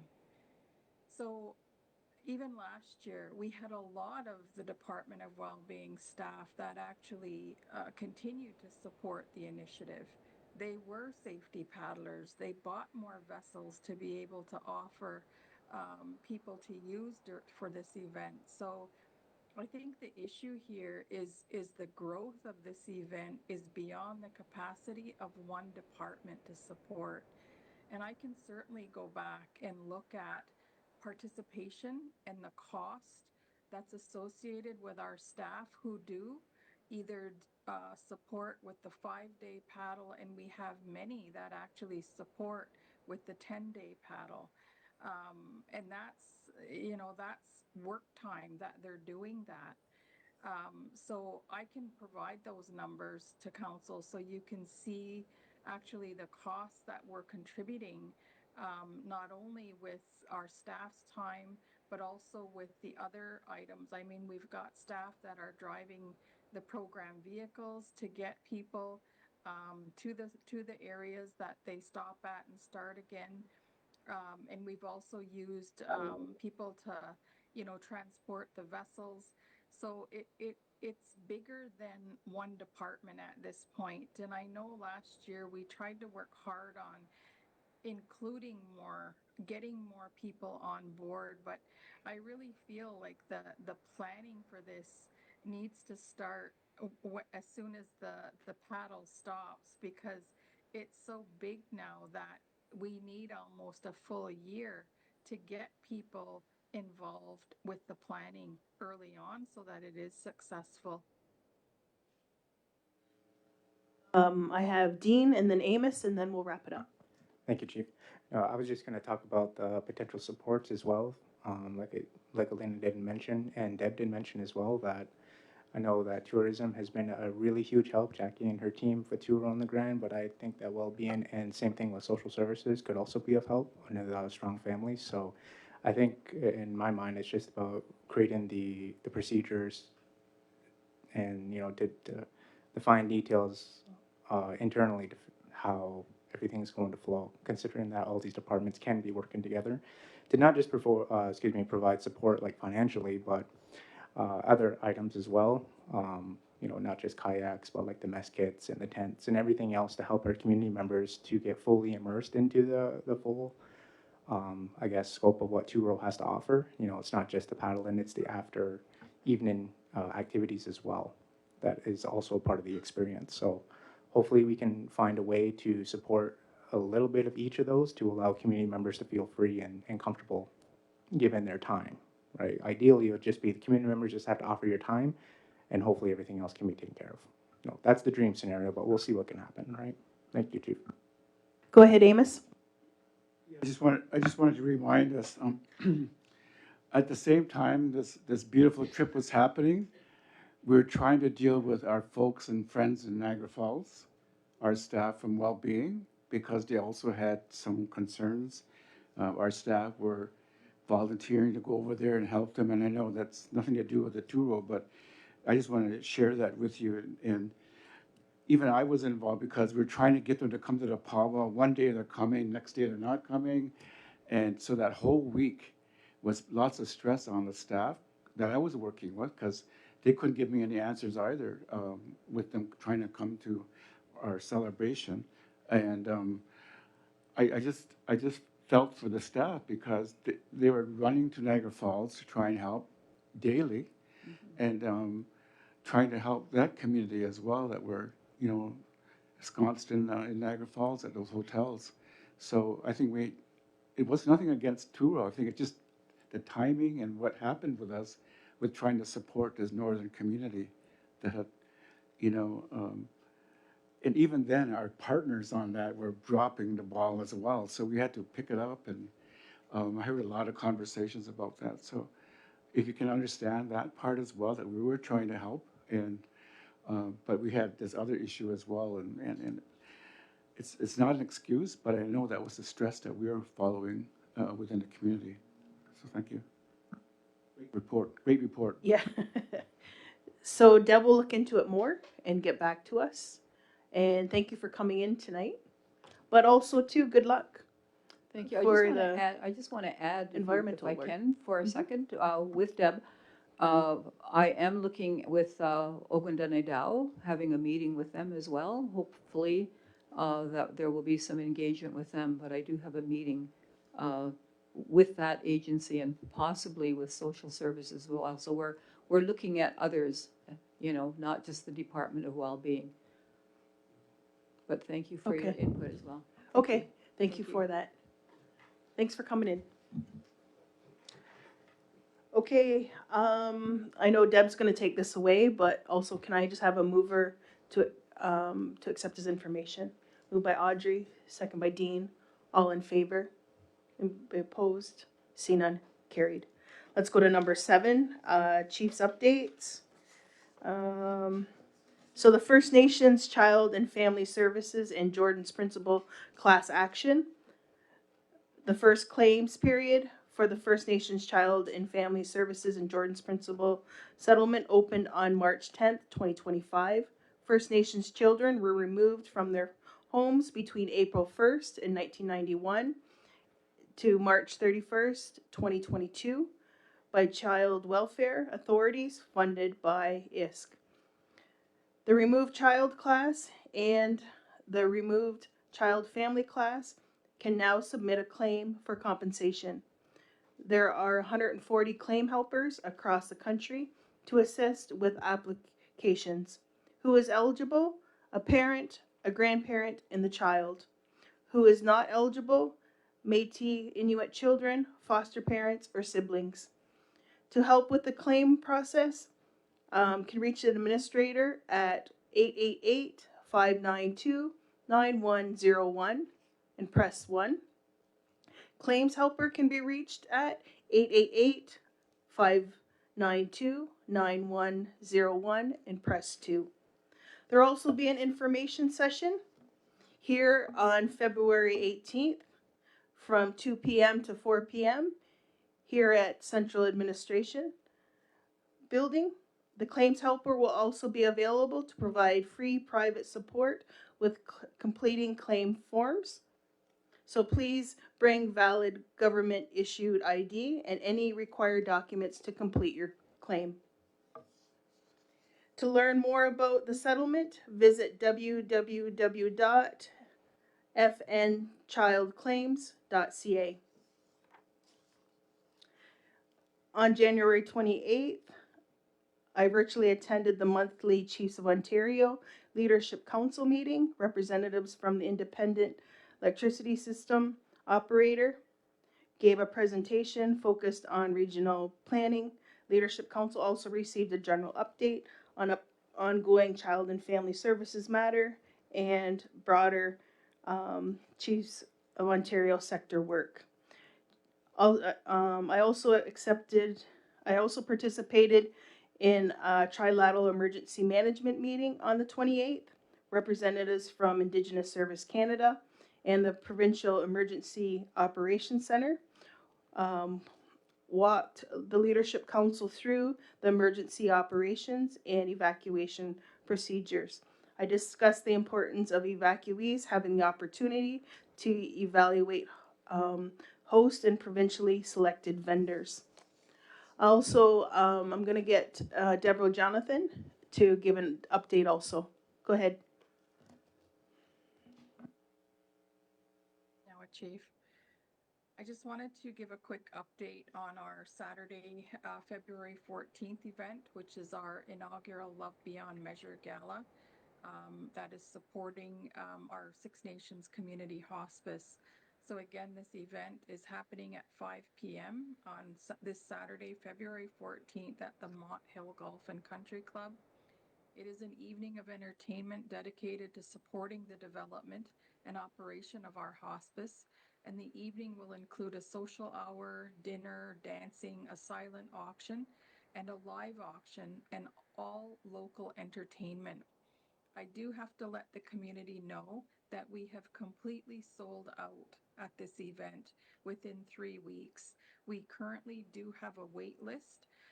If you would like to be added to the wait list, or if you'd like to support in other ways, you can still contact Lee Williams at 519-717-7343, or also by email at pvc@sixnations.ca. I also would like to let you know that we have received a lot of sponsorships from our community and local businesses. And for that, we are truly grateful. The fact that we have sold out within 3 weeks speaks volumes in terms of the support that the community is putting behind our local hospice. And we just want to say nyawa to everybody that has contributed. And we look forward to those of you that we will be seeing on Saturday. The other thing I just wanted to provide an update on was at our last General Council meeting, there was a lot of discussion regarding the Iroquois Lodge build. I want to say that it was a lot of good dialogue, a lot of good questions raised, and as discussed at that meeting, I have circled back to our building committee. We have documented all of the questions that have come in, and we will be providing a response to that back to council within the coming weeks. So I just wanted to let you know that that is happening as we've discussed at the last meeting. Okay. Thank you. Thank you, Deb. Can I have a mover to accept our updates as information? Moved by Leslie, second by Greg. All in favor? Anybody opposed? See none. Carried. Let's go to number 8, recommendation from Unity Building, External Government Relations, and the Justice Committee. Moved by Melba Thomas and seconded by Leslie Green that the Unity Building, External Government Relations, and Justice Committee recommends the following as information. Whereas Six Nations of the Grand River elected council are members of the Iroquois Caucus, whereas the Iroquois Caucus hired Kimberly Martin as the new Iroquois Caucus coordinator, therefore resolved that the Unity Building and External Government Relations and Justice Committee recommend that the Six Nations of the Grand River 59th elected council accept as information the hiring of Kimberly Martin as the new Iroquois Caucus coordinator effective February 2nd, 2026. So it's been moved and seconded? Yep, question? Go ahead, Greg, and then Cynthia. Yeah, I would just like to congratulate Kimberly Martin. As you know, she is coming out of child and in family services here at Six Nations. She's a Six Nations member, so I'd like to congratulate her. She'll be working under co-chairs Cody Dybo and Leonard Lazor. And of course, we have an upcoming Iroquois Caucus meeting, I believe, sponsored by Tynega, but I believe it will be in Belleville. So I'd just like to say congratulations to our Six Nations member, Kimberly Martin. Ed, Cynthia? Yeah, with regards to that particular recommendation, is Devin here? I don't know if something needs to be added because the way this works is Six Nations has been and currently is holds the funding. That is, each of the Iroquois Caucus member nations provides X dollars to go towards the cost of the operation for the year, including the contract salary. But we hold that, and then we give an accounting of the money to the Iroquois Caucus. Here's what happened over the past year. Here's what you have left, that sort of thing. And then we would also do the payroll for this individual. So I'm wondering if something should be added here to authorize Deb to sign the contract, and also like sign the contract and also authorize then accordingly our finance to do the payroll for her, because she's not our employee. It's a task we undertake.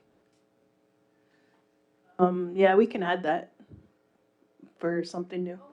She's up there. She's busy for the next 2 days, so she's out of town. No, not in the past, because this has already been asked before, and before it was brought here, that it wasn't done in the past. Though it didn't need those types of things, because it was already the Iroquois Caucus chiefs already made the decision for that. Yeah, I know it has the finances here and everything. That's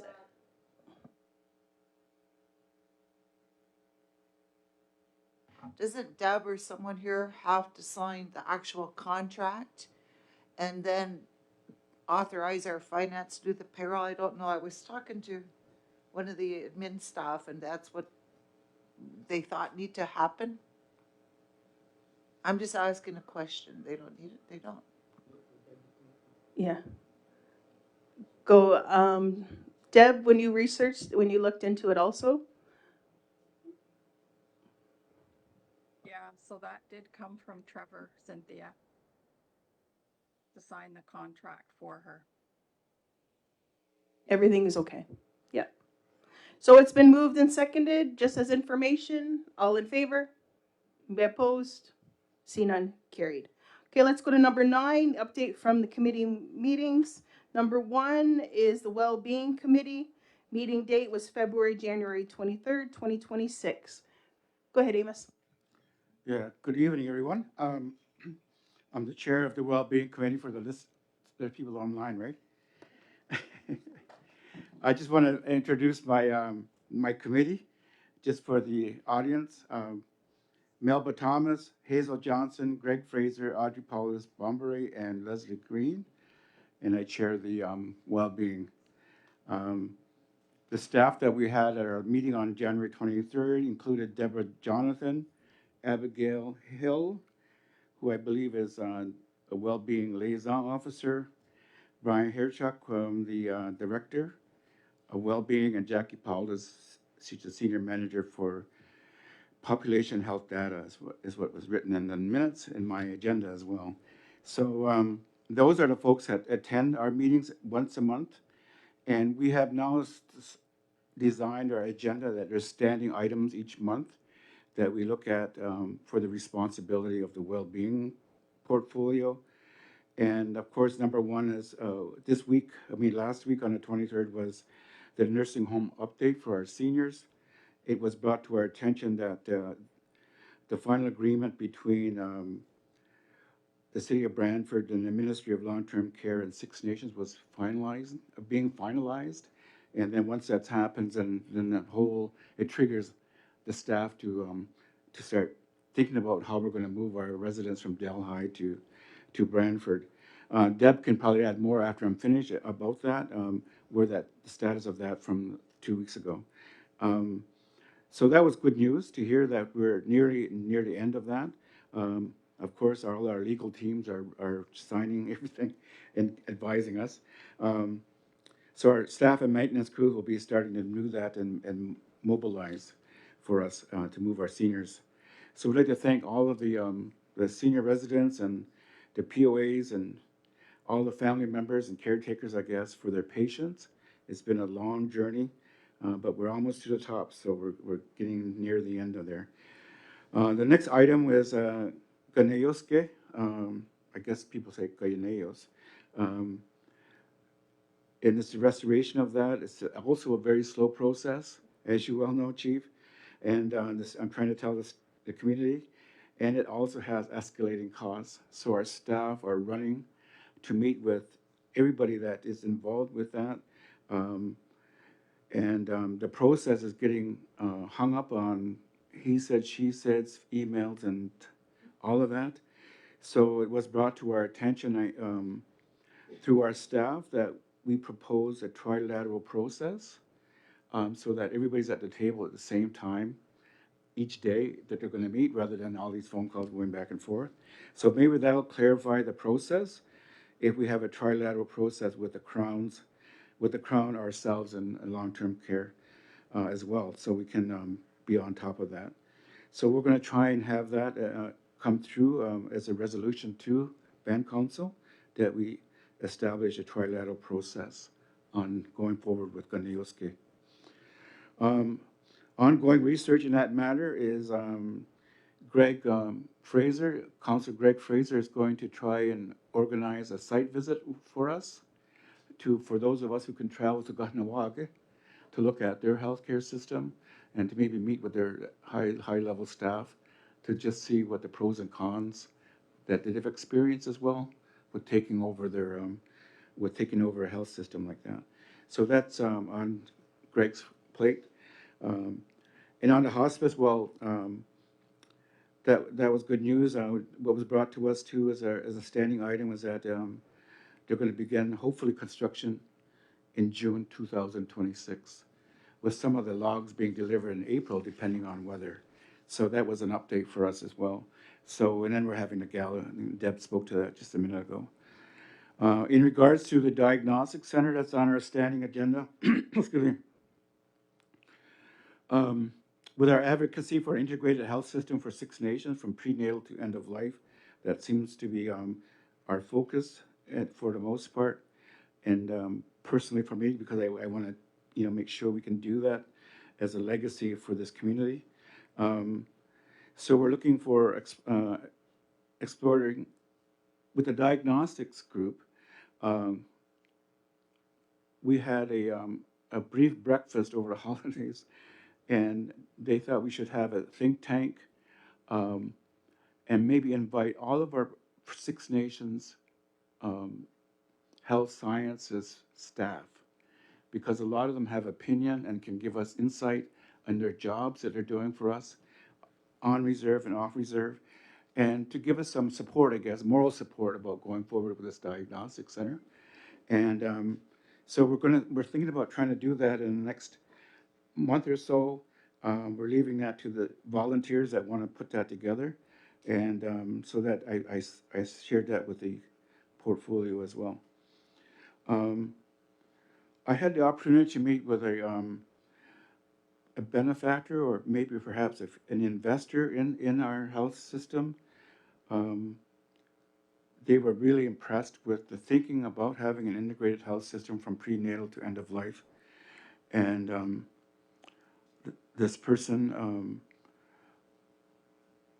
was excited enough to say that once we get organized with this integrated health system, whether we go and present it to the province, and we're looking for investment to get a new build for this integrated health system, that she may even be able to get a consortium of investors in the Toronto area to help, because she said it was an exciting project, so they might be able to put their money into it.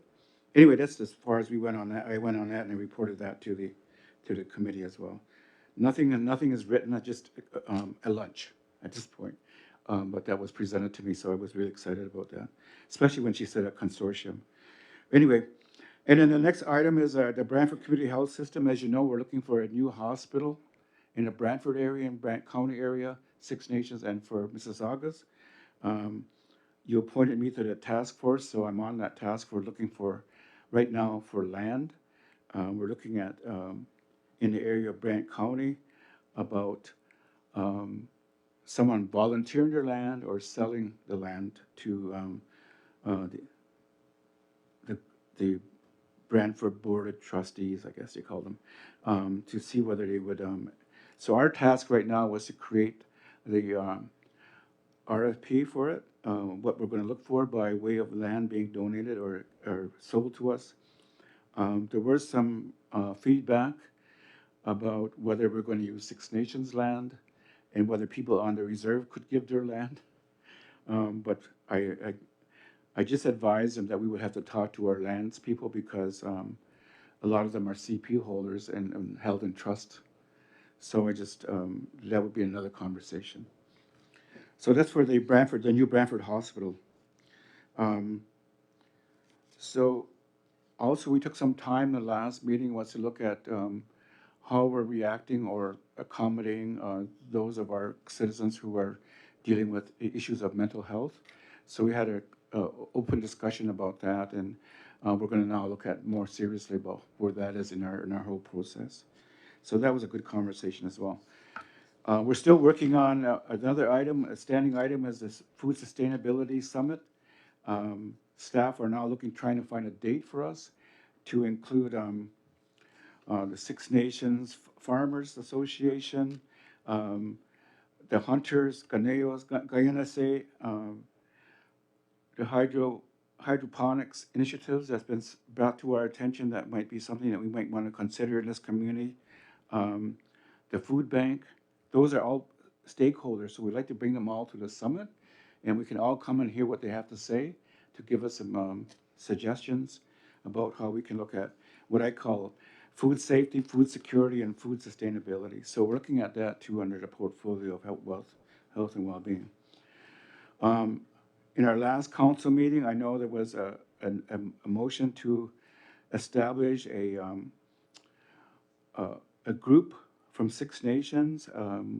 I can't remember, Chief, who was saddled with that, to look at an Emergency Management Modernization Act that was brought to our attention, that portfolio, that we decided that we would recommend to council that we establish one internally that would talk directly to the province, some kind of a task force. So I know that was on the agenda a week ago. So we've done that, and that's going to go forward. Advocacy, we asked, again, Greg Fraser, because he was to Roma recently, and he made contact with you and the chief, with Deborah Richardson, to actually invite her for a meeting down here to meet with our Health and Wellbeing Committee and discuss some of our issues and our challenges here. And so give her some background information, I just have to commend our staff for giving us all the data and evidence that we need now to speak publicly about the needs of Six Nations for our health and well-being, and not only for protective care, but preventative care as well. So I'd like to thank Zach and his staff for giving us and putting that, Zach Miller, for use on the online, for giving us that data. It's very important that we have that data if we're going to make any kind of position on behalf of our community. So I'm really happy with that. And that gives us the flavor or how we're going to advocate for the fact that we only have, I think, one walk-in clinic in the whole community. We don't have an urgent care or emergency care. So for the community, what happens is that if I get sick, I call the ambulance and then they take me and get triaged to emergency care. Whereas if we had those steps in place, our own staff could hopefully attend to them before they have to ride an ambulance to go to Brantford General or Norfolk. So anyway, that's some of our position as well that we want to carry forward for primary care. And just for the community's knowledge, we need at least 10 more primary care doctors in this community. I think we have 5. So we're looking for that. We're looking for young people to get into medicine, the sciences, because there's a job here for you if you kind of can get into that. So parents, if you can get your children to think about math, English, and sciences, we need doctors and even nurses. So that's where we need to go with this on setting up our care. As I said, we need 10 more primary care doctors. And we need our facilities. So that's always our struggle, Chief, is the infrastructure. So that's why we want to create this integrated health system and look for funding with the province to establish that for us. And it's a big portfolio, and I'm so excited about the opportunity and the potential of us taking over and managing our health and being our own advocates and serving our own people. And then finally, as of yesterday, just to let the community know, the council delegated a group of us to go to the United Nations Permanent Forum on Indigenous Issues in New York starting April 21st. And we have 8 weeks basically to prepare our position of what we're going to present there. Their theme this year is ensuring Indigenous people's health, including the context and conflict. I know it's a big title, but I know our staff are ready and willing to help us to create and make this position. And hopefully, who knows, in a year or two, they might make us give us a permanent seat in this forum. So anyway, that's our report on behalf of my colleagues in the portfolio. Nyamakoa. Okay, thank you for that, Amos. Can I have a mover to accept his report as information? Moved by Hazel, second by Elena. All in favor? Anybody opposed? See none, carried. Let's go to number 2, Education, Language, and Culture Committee. Meeting date was Wednesday, January 28, 2026. Go ahead, Audrey. Yes, I'm Audrey Paulus-Mombury, and I'm the chair of the Education, Language, and Culture Committee. Amos Key is the co-chair, and we have a member, Carol Leslie Green. We've struggled for the last year, since we started with phase 2 of lifelong learning to get a quorum. So now we remedied that. One of the first things we had delegations came in was Judy Rubin came in from Six Nations Polytechnic, and they came in with a request with a motion that we brought to council, and council approved, and it was to change the name of their institute. So it's now will be known as the Six Nations Polytechnic Secondary School. So it's changed to a high school in Brantford, and it's no longer is no longer STEAM. And to clarify that they basically are a high school, so they have all the other programs that a high school would offer. So check them out. So the council did approve of the name change, and we basically kept their former motion that they had, in which we will be supporting them, and then we'll be supporting them with any political advocacy that they need. All they need to do is just bring us their needs. And that we decided also as a committee to not vote, but to carry things with consensus. So that's what we're doing from here on in. And the next one we had was okay,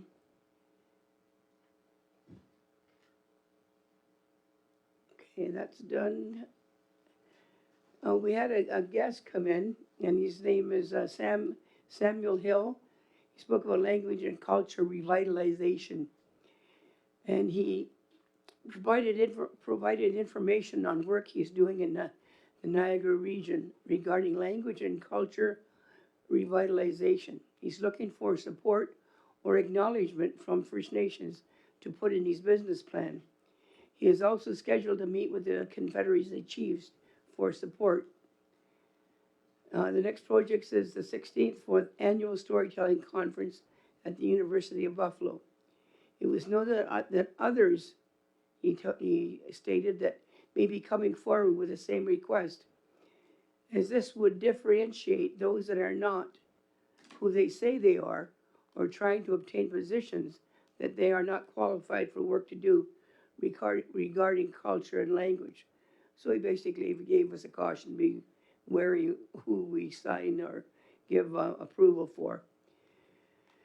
He said it would also make the community liable and a police check may be required. Well, a police check would be required. Mr. Hill offered to provide a blood quantum letter and also a CPEC. Other variables need to be considered, he stated, and this would set a precedent to provide letter of support. This would be a bigger issue that we need to be discussed. Well, we let him know it was a bigger need that we need to discuss with full council. For the time being, the committee agreed to accept his presentation as information. So that's where we left it at, and we did not offer a letter of support or approval. Education coordinator Christy Jameson was given a contract from the Ministry of Education.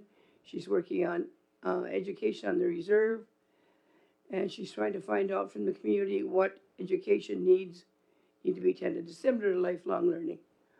So she did a survey, and they asked some questions which were provided to the community, what the community hopes to accomplish with education, what is most important in education, what areas need improvement, what are issues with attendance, issues transitioning from grade 8 to high school, desired changes in education. And she believes that advocacy with ISC is needed as the funder and delivery of service for education on Six Nations. Their needs of the students aren't being met, and evaluation should be done to determine the areas that need improvement. And she wasn't able to find the report, but she said the last one was done February the 15th. So that's something we'll be looking for. And by consensus, we accepted her report. The next person we met with our delegation was Music in the Schools, which Councillor Johnson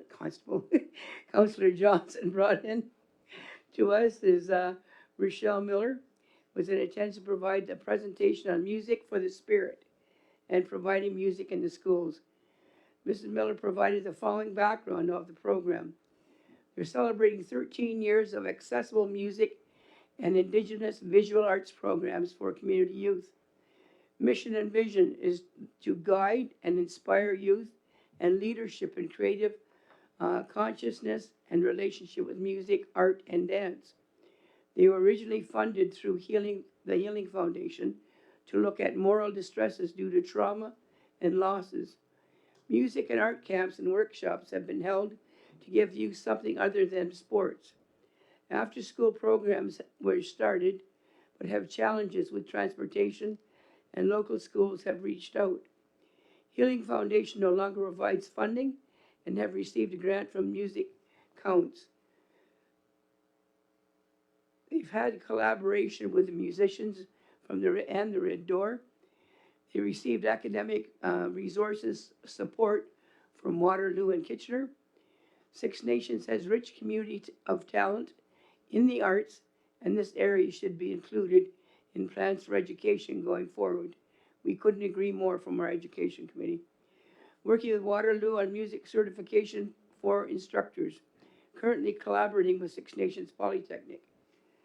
So Rachel will develop an annual work plan for a program that can be delivered to the schools and committee, and we'll be meeting with Travis Anderson. I'll be inviting him in, and we'll discuss this. And I do know we're talking with Mr. Anderson, that music is being offered in the schools, but it's not to the same extent. And they do traditional dancing and traditional music, as well as teachers provide music for their classroom. But this is at a higher level where they will provide instruments for the students, do theater, dance, etc. I would imagine vocals too. So again, passed by consensus to be brought here to the bigger committee or council that I'm bringing here tonight. And then the next step will be to contact Mr. Anderson. The Grand Erie District School Board, our next delegation was Claudia Van Every Albert, and she gave us an update on EQAO and the results from Grand Erie District School Board.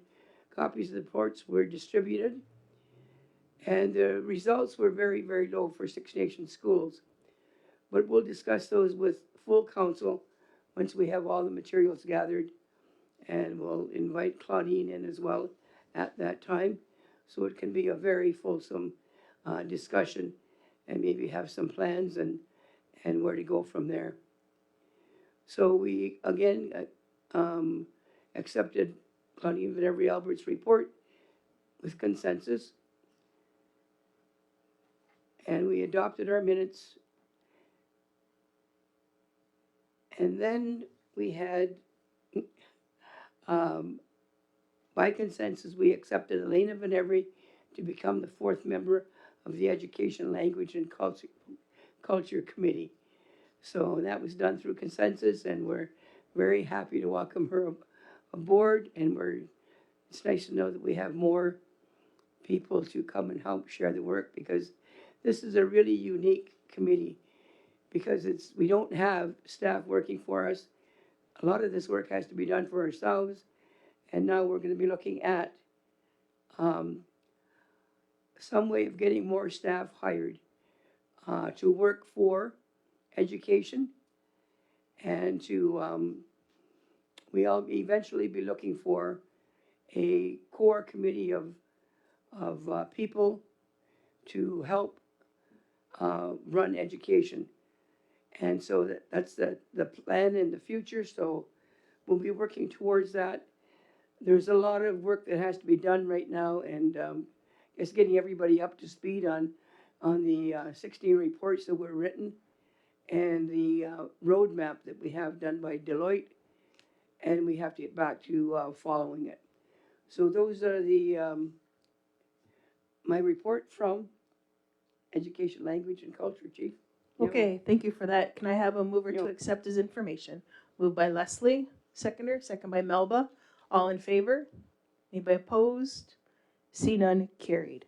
Let's go to number 3, Unity Building, External Government Relations, and the Justice Committee.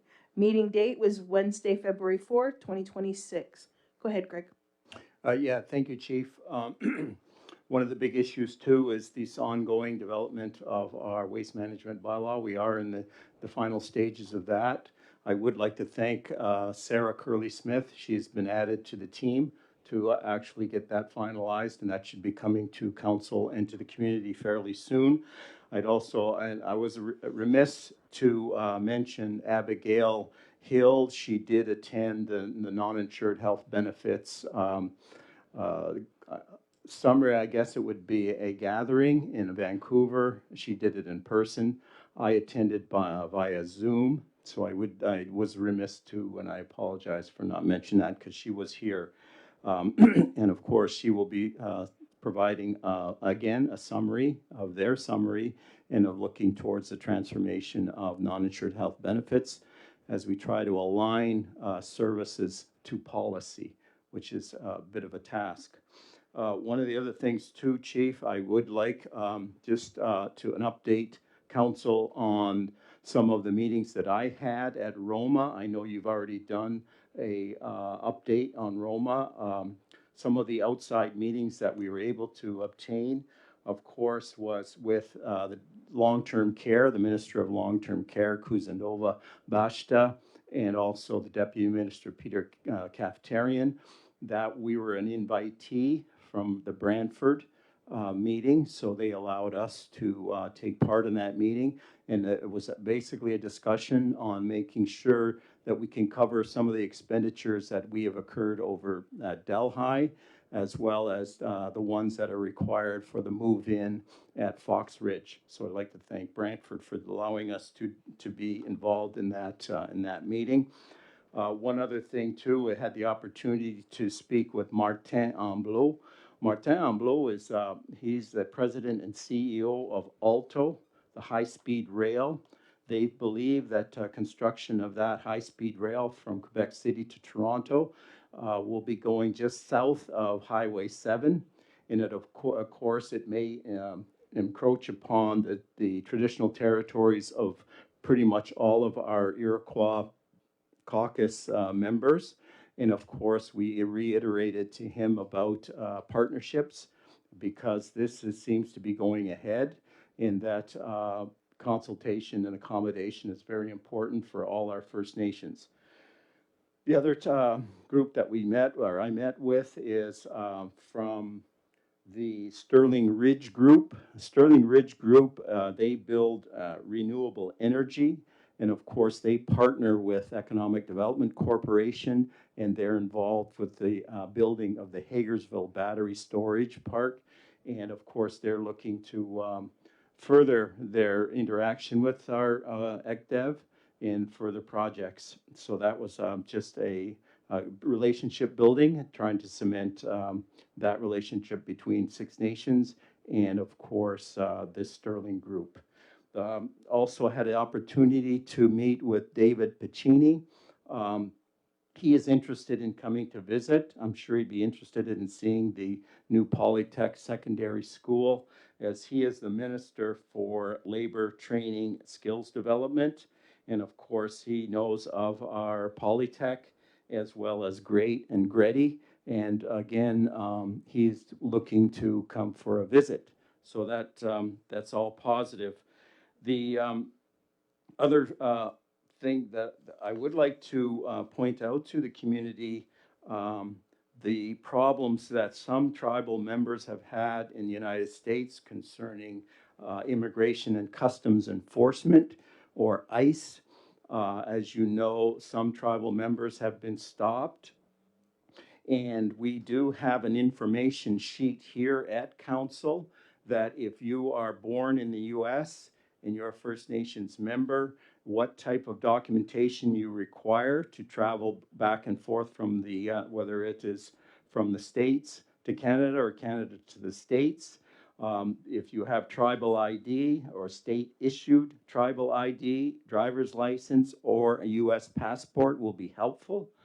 Well, if you were born in Canada, of course, under the Jay Treaty, you are authorized to live and work in the United States. Again, you will probably need a 50% blood quantum letter, a certificate of Indian status, a long form birth certificate, or any other government issued photo ID like a passport. There is information if you are stopped on this sheet. And of course, blood quantum letters can be picked up and ordered, go through the membership, lands and membership office. Of course, that number is 445-4613. But again, these sheets with the information on it will be available at Council. So that was it. I just wanted to make sure, because of the issues with ICE, that there is an information sheet here at Council that can be picked up. So thank you, Chief. Okay, can I have a mover to accept his report? Moved by Leslie, second by Carrie. All in favor? Anybody opposed? See none, carried. Let's go to number 4, Lands and Resources, Wealth and Economy Committee. Meeting date was Tuesday, February 10th, 2026. Go ahead, Cynthia. Thank you. That was this morning. Unfortunately, we have 2 parts of the agenda. One is open and one is closed. There was nothing on our open, so I really can't report on the closed part. I can tell in just very high level terms, we'll be bringing to Council history as relates to our claim to Council for approval for them to put up on the website. And it's important people are aware, especially the proponents. And then when that comes to Council, obviously Council, then if they accept it, they would have to approve for it to go to open so they can post it for the public. Okay, just for that, thank you for that. Can I have a mover just for that update? Moved by Leslie, second by Dean. All in favor? Anybody opposed? See none, carried. Let's go to number 10, motion to adjourn. Go ahead. I just, 30 seconds, I just want to thank Greg for leading us on uninsured benefits because we sent him from well-being, and Abigail to thank them. I know he already mentioned it before I did my report, but I also want to thank Abigail for her report. She brought that to well-being first, and then we asked her to bring it to us tonight. Just thank you. Thank you both. Okay, thank you for that. Can I have a mover to adjourn? Moved by Audrey, second by Carrie. All in favor? Anybody opposed? See none, carried. Thank you for joining us tonight, everyone. Have a great night.